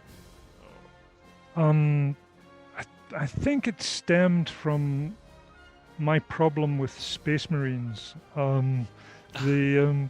I've always really struggled to write about Space Marines because I'm sorry, you struggled to write about Space Marines. Yep. The same person who wrote amazing books about Ragnar and the Space Wolves. Yeah, no, well, there's a reason I chose Ragnar as well to write about, basically. But Space Wolves are somewhat different from classic Space Marines, basically. I'm doing myself no favors with the fan base by saying this, but I find Space Marines quite dull for the most part. It's not an issue, because it's just, well, some things in the universe we love, some things we find not interesting. As a writer, it's nothing to do with the imagery or the. I think visually they're very striking, and in terms of what you get on a war games table, they're very powerful, and they're obviously very popular. But to write about, people whose idea is that, they worship the emperor, they're like monks, and then they go out and fight, which is kind of how they were portrayed. I mean, things may be different now, but that's how it was when I remember. It was actually, your book was, well, 3 books in 1 books, and they sell in Russia like omnibus. It was, first 3 books. Yeah. It was my 3rd book in Warhammer, and I was 11 or something like that. Mm-hmm. It was the first was McNeil's Uriel Ventris 3 books.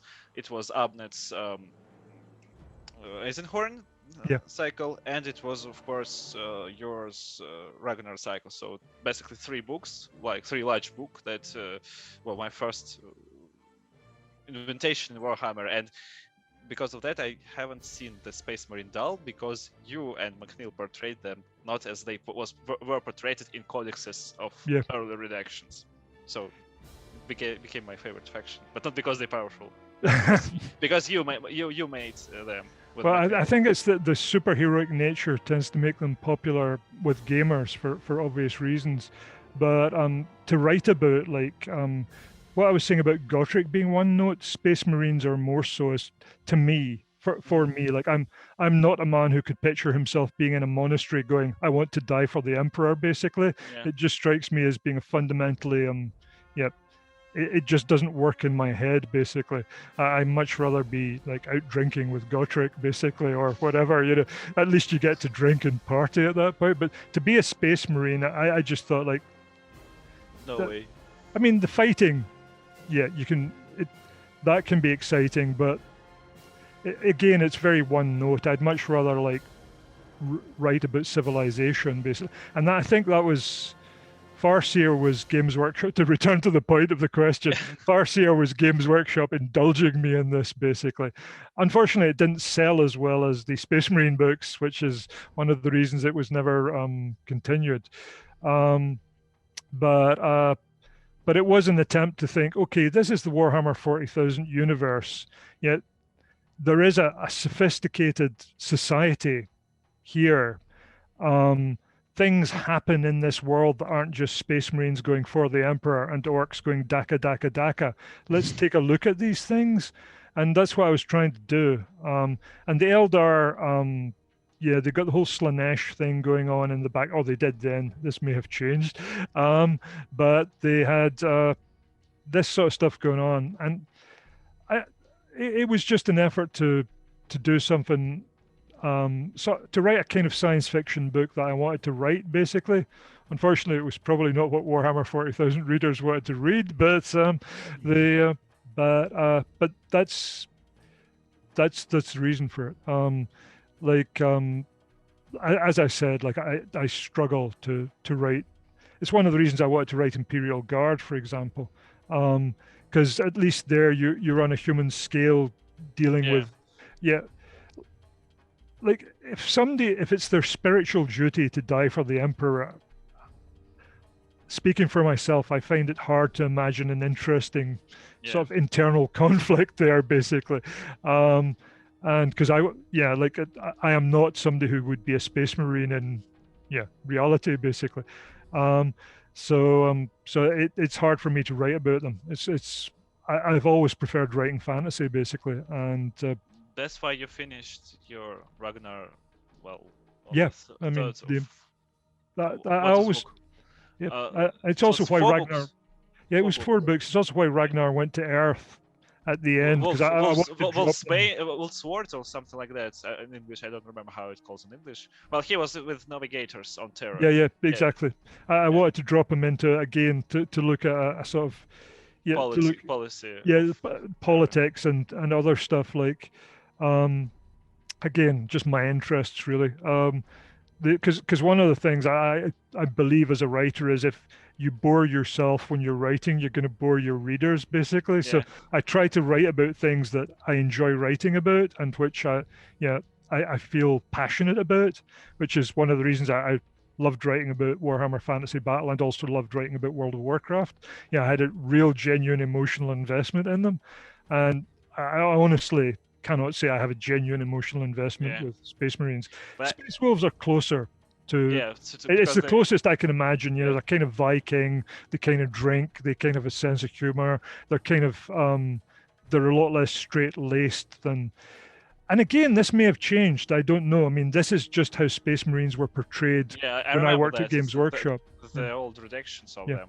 You actually, I was upset when Ragnar was sent for Terra because, as I said, there was 2 Space Marine books I read. First, it was Uriel Ventris and about Uriel Ventris and Ragnar, and both of them were sent out from their chapters for doing good thing. Yeah, and I was just not again. What the? Well, again, that's a sort of dramatic thing, basically. Like you've got to show a Space Marine in context, to show how powerful they really are. You can't show them surrounded by Space Marines because they all look as powerful as each other. But you take a Space Marine and you set him beside an ordinary human being, and suddenly you realize this is a mortal god, basically. But you can only show that if there are people, like, to give them scale. I haven't been letting you translate much, so I'll let you translate that. По поводу Фарсира, То есть на момент, когда мистер Кинг писал начал писать для Games Workshop, как бы, в основном котировались книжки про Space Marines. Ой, смотрите-ка, ничего не поменялось. Спустя 40 лет. Или сколько? Да, 40 лет прошло, а вот это Ваваха никак не поменялось. Вот. И именно мистеру Кингу было тяжело писать про Space Marines, потому что он их находил невероятно скучными. Прям невероятно. И он не хотел про них писать. Единственное, что вот он написал Рагнара, именно потому, что на тот момент космические волки гразительно отличались от того, какими были Space Marines вот в тех старых редакциях, потому что сейчас-то понятно, с развитием ереси, с развитием разных орденов, Space Marines в нашем 40К сейчас, они уже, в принципе, имеют достаточно много человеческих черт, даже слишком много, ведя себя как аутисты и школьники, и вызывая эту боль. Во времена мистера Кинга это было не так. Они все Space Marines были воинами-монахами, которые со всеми вытекающими, которые поклялись там абсолютно скучные, то есть поклялись там умереть за императора, всю свою жизнь в тренировках, потом в бой, потом снова на тренировки. И хотя это более скучно, это как раз гораздо более реалистично с точки зрения здравого смысла, потому что то, что мы имеем сейчас, во многих случаях это не Space Marine, это не солдаты, это не суперлюди, это альтернативно одаренные люди, они ведут, по крайней мере, себя так. И поэтому ему очень было важно написать что-то, что вот ему хотелось, что-то вот подальше от войны, и показать, что не весь Империум состоит из войн там Space Marines с орками там или еще кем-то. И ГВ дало ему вот условно индульгенцию, напиши, короче, что хочешь. И вот он выбрал вот эту историю про Фарсира. И, естественно, как и в случае с Гевом Торпом и его циклом Инари, естественно, продалась не так хорошо, и цикл прикрыли. То есть, все как обычно. Проклятие Эльдар. Притом книга не про Эльдар, на самом деле. Книга не про Эльдар. Но там обложка и название эльдарское. Там обложка и название эльдарское. Все, это как бы, знаешь, что нужно заканчивать, как бы, потому что люди не покупают, никому не нужны. Вот. Но и в целом ему, конечно, в кайф было работать, и гораздо больше ему нравилось, чем про Рагнара писать. Немножко поговорили про самого Рагнара, то есть почему все-таки выбрал, потому что, вот волки, они были тогда как раз, бухарики, весельчаки, жопышники и так далее. Вот. Потому что на самом деле при всем при этом, если посмотреть сейчас, вот взять старые книжки про Рагнара, да, почитать, как они там показаны, и взять, например, Ересь, или взять там что-то современное, вот если тут не трогать Лукаса, Трикстера, да, вот это отдельный разговор, волки тоже сильно поменялись. Они ушли от вот той распиздяйской манеры, которая у них была в книжках про Рагнара, и стали гораздо более серьезные, особенно в Ересе, у них там совсем другой характер. Вот. И поэтому, поскольку мистеру Кингу было важно ассоциировать себя с тем, про что он пишет, то есть он, как сказал, он не представляет себя в броне. То есть драться это окей, ему нравится, но он шотландец, поэтому это логично, как бы. То есть, но вот служение, умереть там за императора, там, молиться, тренироваться, это вот не про него. Он не мог себя представить как в амплуа. А вот представить себя в амплуа, например, того же Феликса, который бухает с Готреком, он вполне себе мог. Вот, и поэтому он выбрал наименьший из всех зол, он взял космических волков, и уже со стаей работать было проще, и Рагнара тоже сделал человечным. Вот. Давай я сейчас немного добавлю. Ты просто тоже рассказал, я тоже хочу рассказать. Рагнар, вот это именно первая книга, это была моя первая книга по Вархаммеру. И, в принципе, я когда начинал ее читать, я про ФБ уже знал, у меня база была насчет книга армий. То есть у меня были лизермены, там, войны хаоса и демоны. Книга армии, я там базу знал, по сути. А вот 40К у меня, не было там, проблемы были. Вот. И я когда начал читать, я читаю, вау, это типа космо-викинги против космо-колдунов, короче. Там, такое читаю, и, это было так круто, это еще, знаешь, когда еще там период, когда Рамштайн все еще слушали, все, и такой, знаешь, такой вот Ария. Я и сейчас слушаю Рамштайн. Нет, просто, знаешь, Ария, вот это все, знаешь, вот эти, когда плакаты рисуют такие, знаешь, и обложки смотришь, там такой тоже Рагнар такой. Как будто с обложки этого музыкального альбома. Муновар какой-нибудь. Да, ты такой, вау, вот это вот. И эта вот атмосфера вот все еще как бы, вот я поэтому люблю старые книги, надо перечитывать по Вахе, вот это вот, ловить вот старую атмосферу. На самом деле, если я сейчас переведу, да, если вот так вот брать сейчас, вот, например, человек, который вот современные книжки по их читает, потом взять ему, особенно взрослому человеку, дать книжку про Рагнара или про Вентриса, он скажет, что это за говнище. Что за гред? Что это такое, нахуй, какой-то читали, блин. Вот, ну, был стиль, была вот своя какая-то такая стилистика. Стиль другой был, да, стиль вообще другой был, то есть вообще вот несерьезно абсолютно был, и ты не воспринимал. Нет, он серьезный, он серьезный был, но не в том серьезности. Не в той серьезности, да. Там не было петросянства, конечно, ничего этого не было, но это было... Блин, вот сейчас реально стараются нагнетать прям. А тогда нет, брали... нет, а помнишь, там была то ли какая-то книга начинается с того, что ему в голову снайпер стреляет. То ли какая-то третья, то ли вторая, короче. И там типа вот это идет, как будто он умер, короче. И он старую свою жизнь рассказывает. Не помню, это в какой книге было. По-моему, это вообще не первая, не вторая и не третья, да. Ну да, ну вот, ну давай тогда переведи, чтобы да, задерживать лишний раз. We just remembered our first books, and Vlad wanted to say that the cycle about Ragnar was the first series of him for 40k. He knew something in fantasy battles, and he got army books, and he got completely knowledge about 40k, and then he read the first book about Ragnar, and he was very excited, and he still loves to reread it nowadays because it's so different from how Warhammer books looks now, and there is completely different atmosphere in it. And we just, those who read these old books, we just like to go back in times and read it again. When we were young. Yeah, but that's the thing I think with all these is what you remember is when you were young. It's like for me it's like Warhammer will always be like Warhammer fantasy roleplay and the old world basically, and that's what really excites me. And I think it's where you first encounter it that makes the best memories. Yeah, because it's also vivid and new, basically. Yeah, I actually I have hopes that they revive the old world with old miniatures but new scales and the new technology of making it will be great. Well, one thing I will say is that the miniatures they've been doing recently are absolutely astonishing. You know, like absolutely. It's astonishing to look at them.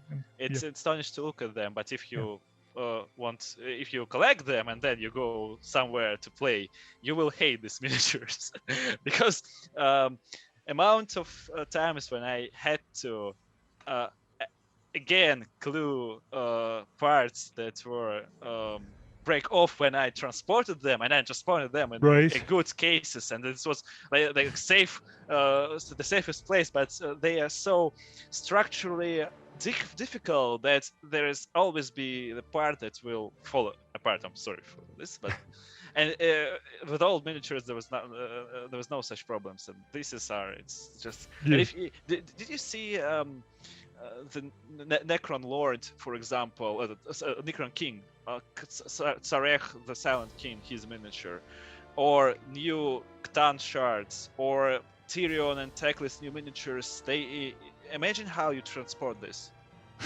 All this stuff. It's very thin and very fragile, and you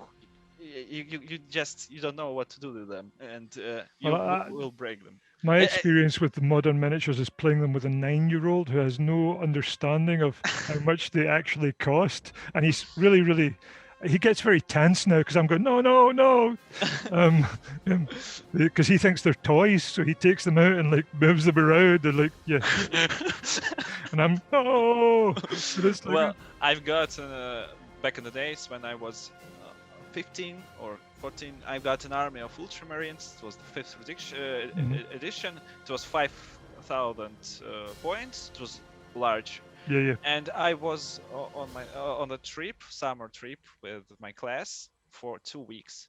And when I returned, my sister with her children visited our house to look for our cat. And I haven't closed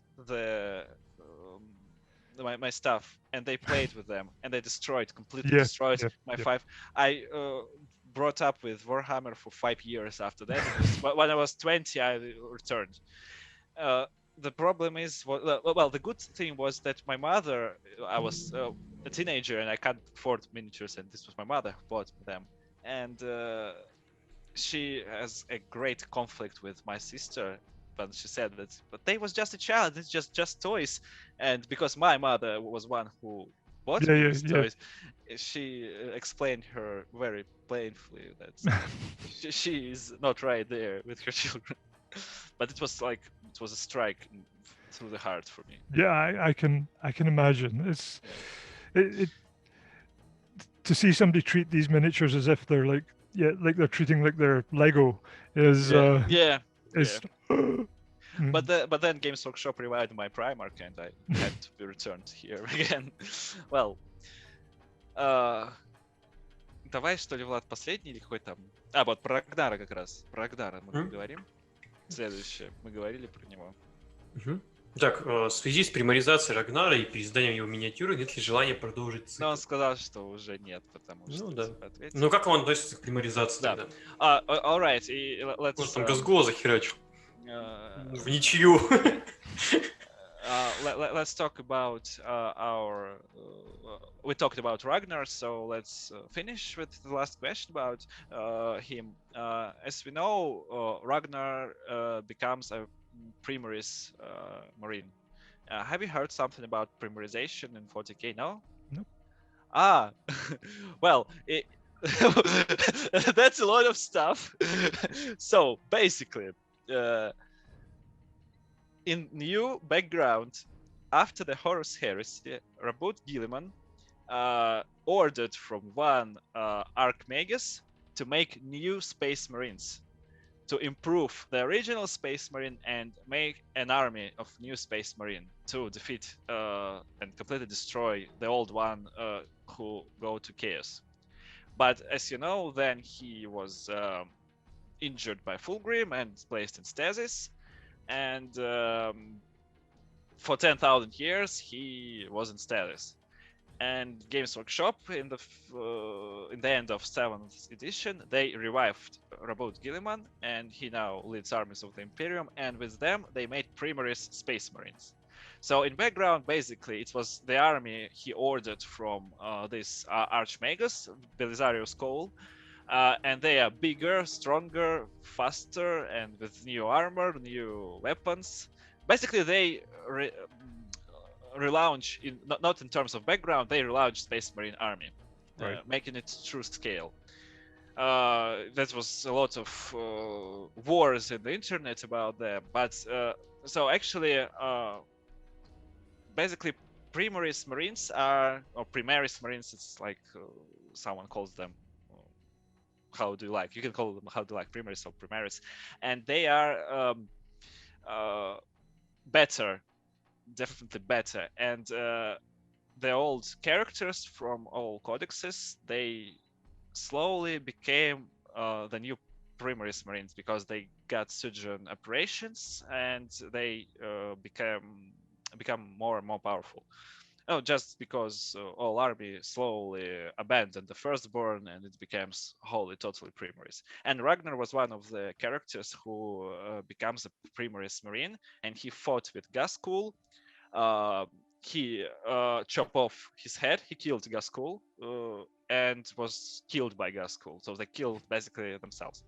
And to save Ragnar, they tried to turn him in Primaries, because Primaries Marines, they got a new 3 organs, and one of them is like reviving machine, or biological machine. Mm-hmm. If you suffer in critical damage, it's turned on and trying to restore you. And this was they placed this in Ragnar, and he was revived as Primaries Marine. So he got new miniatures and new rules, and he actually, well, I suppose that will be a new series of book about him, because he is the signature hero of. So reboot.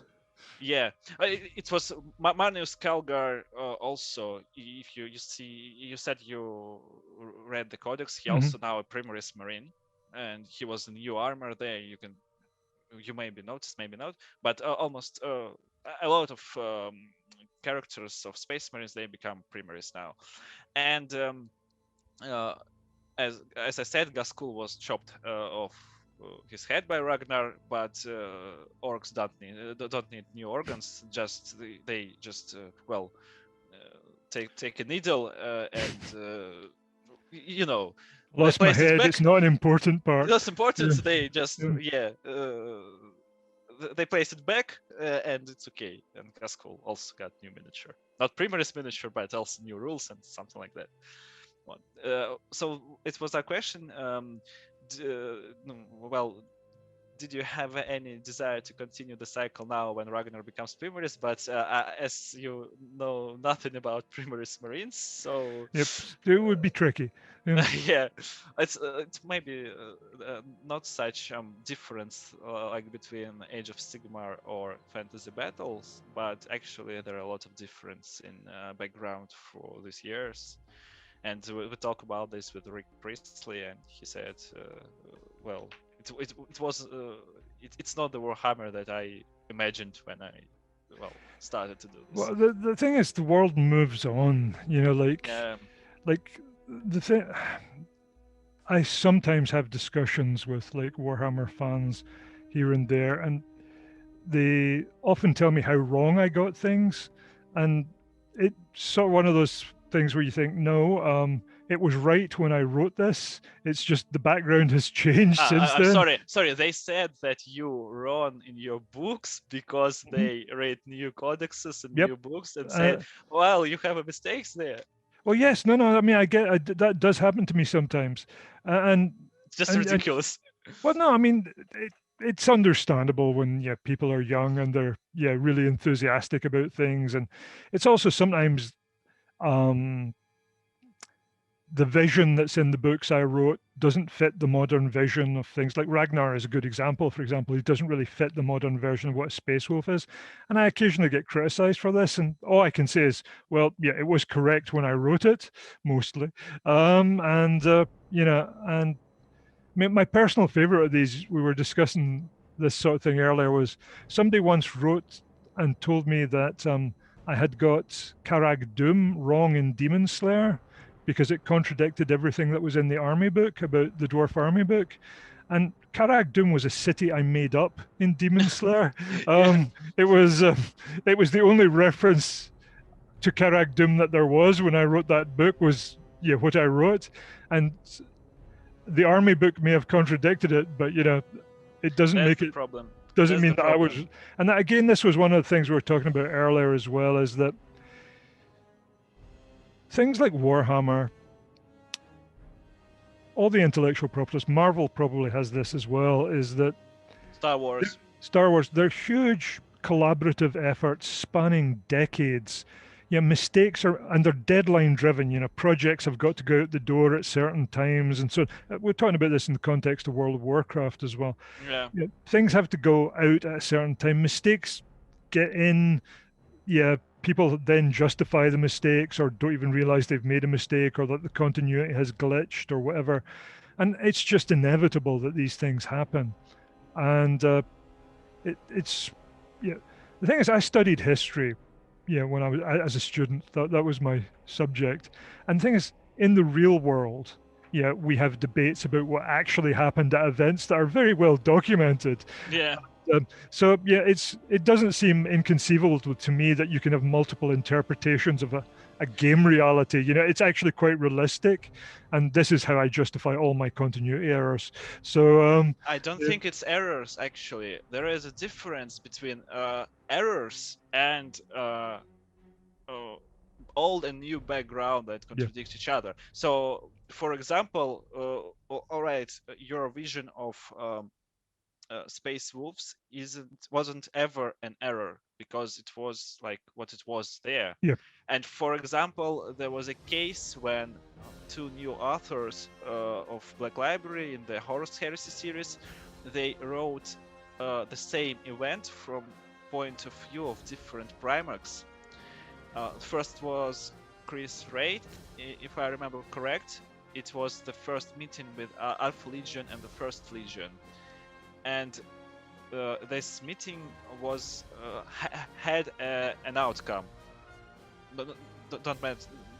don't mind what outcome, just certain outcome. And then another author, they all great authors.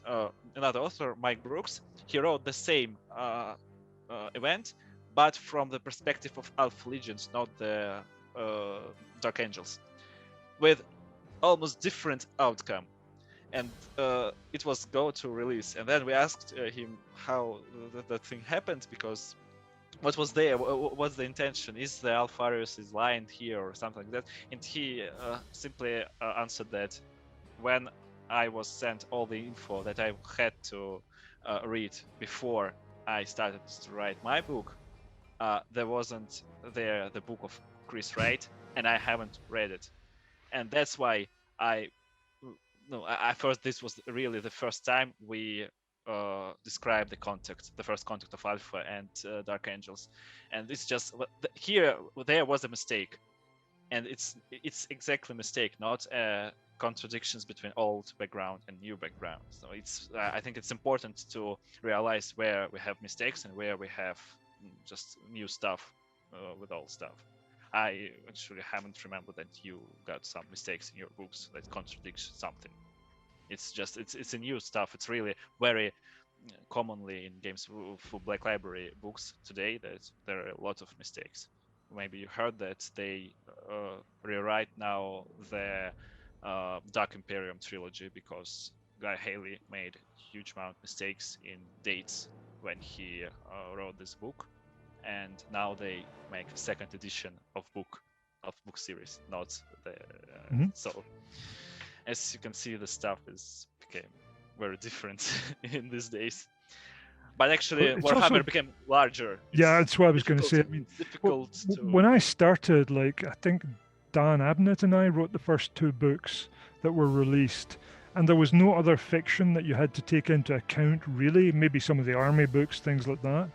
But now there are so many books by so many people working in so many different, because we're all split up now. Like, when I started work at Games Workshop, everybody was in a studio. Like, if you had a question, you could walk down the corridor and ask the person responsible.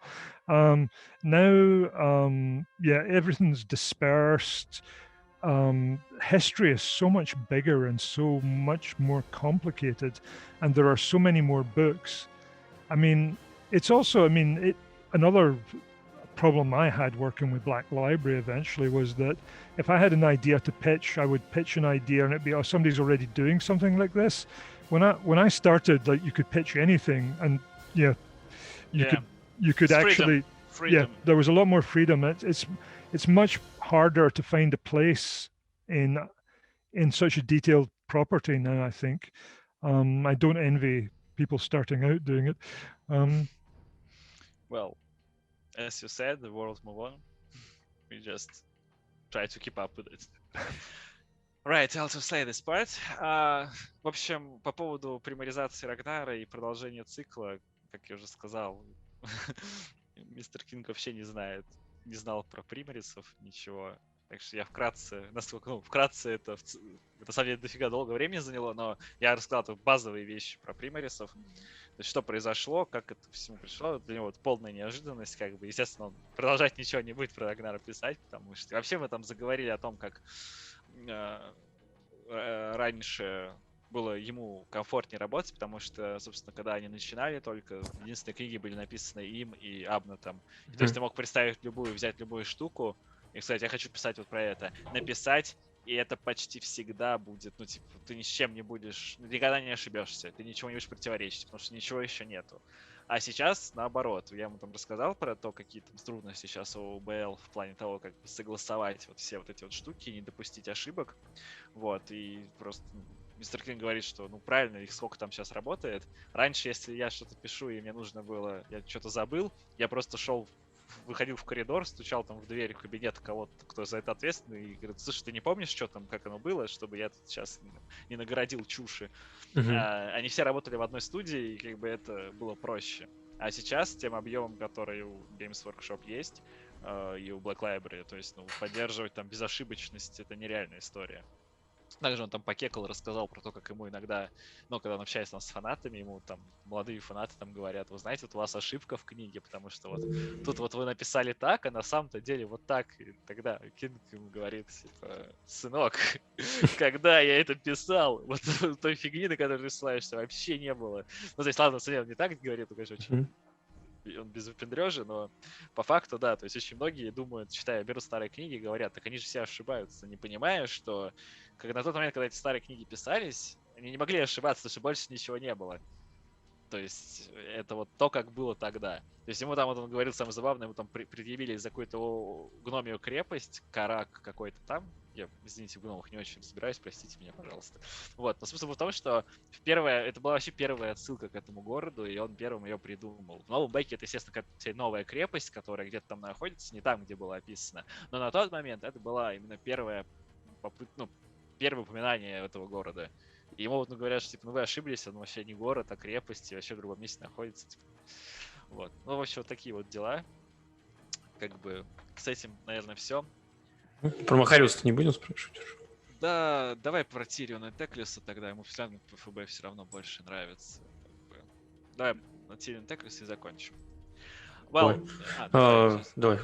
Слишком много на английского, сейчас немного. Когда вы писали про Тириона Теклиса, какие референсы или источниками вдохновлялись? Well, let's finish our interview with the last question about fantasy battle. When you wrote about Tyrion and Teclis, what references or sources of inspiration did you have? How it feels to write about two brothers, because they're also one of the most interesting heroes in High Elves roster. The Tyrion and Teclis thing is quite an interesting story. Well, it is for me. Was that originally, going way back into the dark days of early Games Workshop, the boxed sets of Warhammer, I think it was the first box set, Tyrion and Teclis were the first single really expensive miniatures that they released. Like, they were charging far more for those single miniatures than and far less than today for and far common. less, obviously, yeah. But I just kicked over my water bottle there. Excuse me a second. Yes, I was so outraged. I kicked over my water bottle. But and I was working in the design studio at the time, and I had been working on the High Elf Army book, and I was called in to write the backstory for these miniatures, Tyrion and Teclis, and so I went. They said it has to be epic, so I went away and I wrote it, and it was like one page, which is more than you gave single character miniatures back in the day, and it came back and it wasn't epic enough. Rewrite it. So I went away and I rewrote it, brought it back. It was two pages or 3 pages. Wasn't epic enough. Rewrite it. Went off, came back, not epic enough. And then I was like, okay, you want epic? I'll give you epic. So I went off and I wrote an outline for a fantasy trilogy, like a novelist would write. And I thought, yeah, this will teach them. And they won't be asking me to write epic stuff in the future. And then you brought them 3 books, throw to the people and say, even this is epic enough for you now. So I brought back this, what I thought was the outline for like the Lord of the Rings, like 3 books. And I gave them, they said, yeah, that'll do. And I thought, that'll do. It's like them. And thought, okay, well, that didn't work. So that actually was the Tyrion and Teclis story that went into the original High Elf Army book, based on the stuff that Jez Goodwin had talked to me about, like Tyrion being predominantly like a solar character, with all the solar imagery on his armor, Teclis being predominantly a lunar magical character with all the moon images and stuff. And I tried to put all that stuff in. So it sat there and I wandered off, and I left Games Workshop and I went traveling around the world, and I started living in different places. And a decade later, we were discussing projects to do, and still didn't do it. So 10 years passed. So like 20 years after I wrote that outline for a fantasy trilogy, we were talking about doing new projects. So they said, how about this Tyrion and Teclis thing? And I thought, okay, let's do that. So that's actually, the research was predominant. I mean, that's the entire story in a nutshell, basically, was the outline of the book is there in the first High Elf Army. book, except for the fact that, and this is another one of those continuity stories, that I started the first book with a flashback at the night before the battle with Malekith. And I'd actually written half the first book, and then I think I was in Singapore at the time. I was traveling, and I got an email saying, "Oh, by the way, we just found out there's a continuity error. Tyrion and Teclis are 150 years older than you thought they were, like 100, because there was a reference to them in one of the Chaos Army books fighting against oh my God, Nakari, the Chaos Demon, the Keeper of Secrets, there, and so I had to go and rewrite the entire first half of the book, and in fact, actually, I had to rewrite the outline because fortunately, I'd only written half the book at that stage. Now that I think about it, so I actually had to go and rewrite the whole initial book of the trilogy, basically, because of the age. So because of the age, so I had to show them as teenagers, basically, and I had to do the origin story with veterans, and now you have to do with veterans. Yeah, yep. So I actually, that's the reason why it follows that strange time break structure, because originally it was meant to cover a period of just the war on Ulthuan between, when Malekith invades. It was basically the original story was just that, but then you got this retcon back 150 years into the past, and I think that's the whole story now. So, which I've probably misremembered parts of, but problem. But well, this was interesting actually. Что касается Тирина и Теклиса, значит, все началось с того, что им нужно было написать описание к кодексу. Ну, то есть, это была первая, по-моему, редакция эльфов, и Тирион и Теклис это были вообще первые минки именные, то есть, которые стоили гораздо больше, чем обычные минки тогда, но на самом деле, конечно, не стоили гораздо меньше, чем обычные минки стоят сейчас, вот.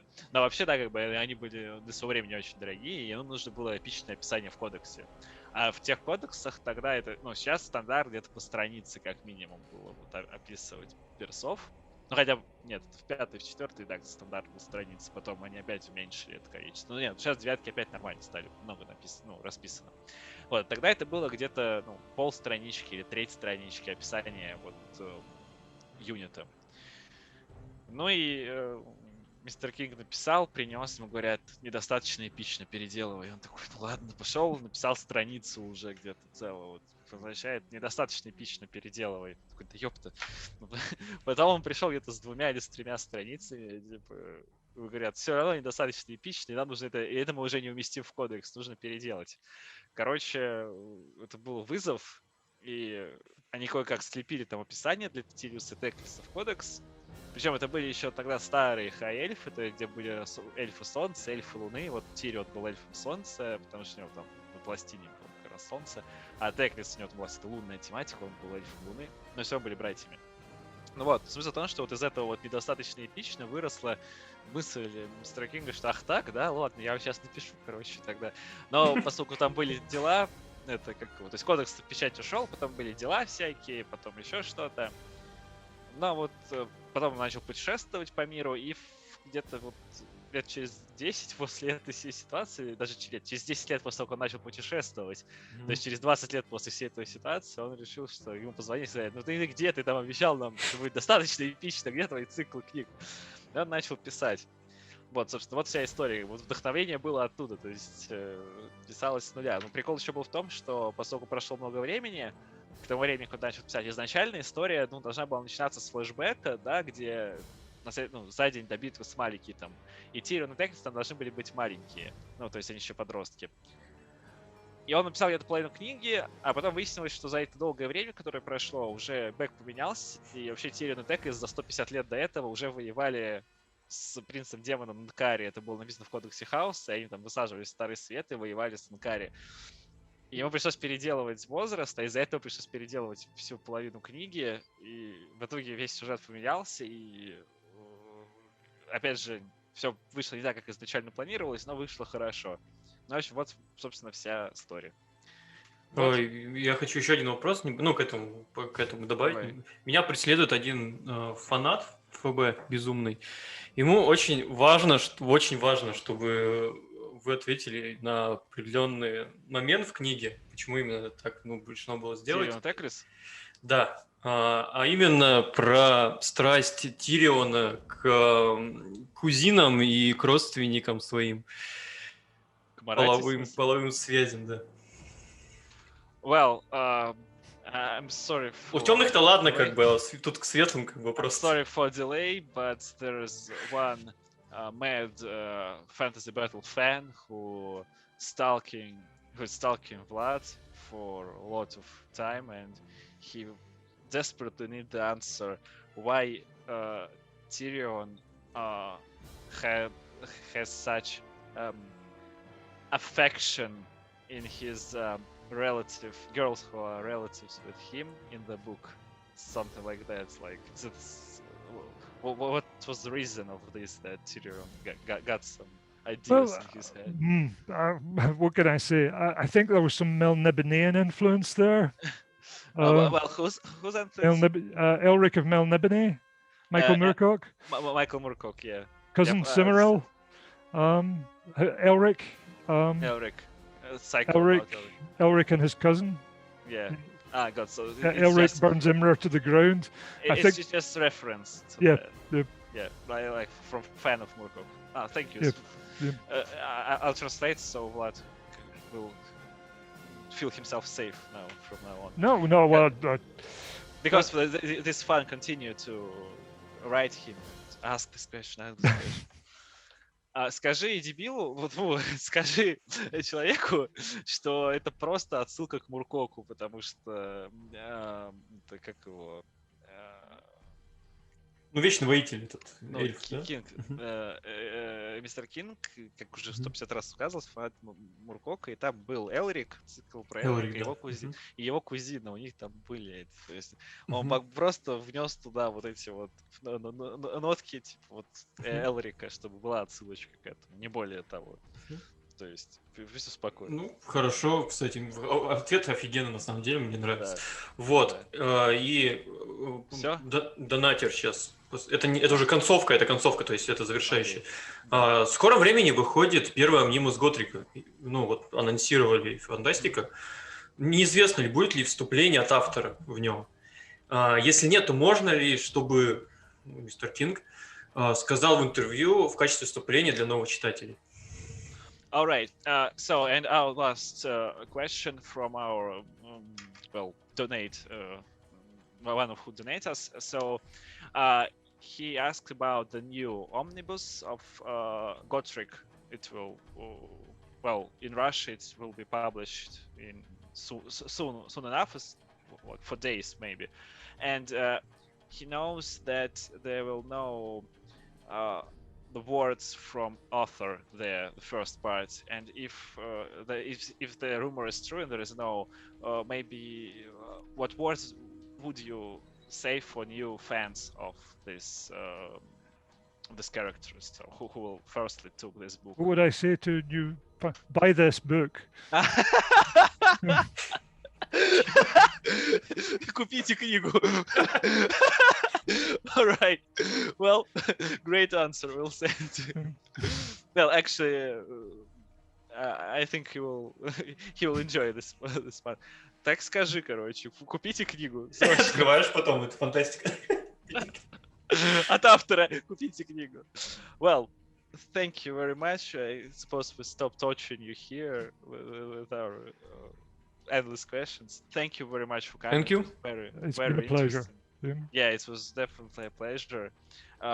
We actually sometimes, after the interview, the next months, we got something like a conversation, just simple conversation without questions, like about something like that.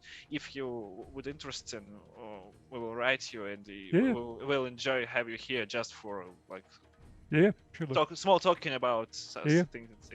Thank you very much. It's actually an honor because you was one of the first, and for Warhammer and for me also because of your books.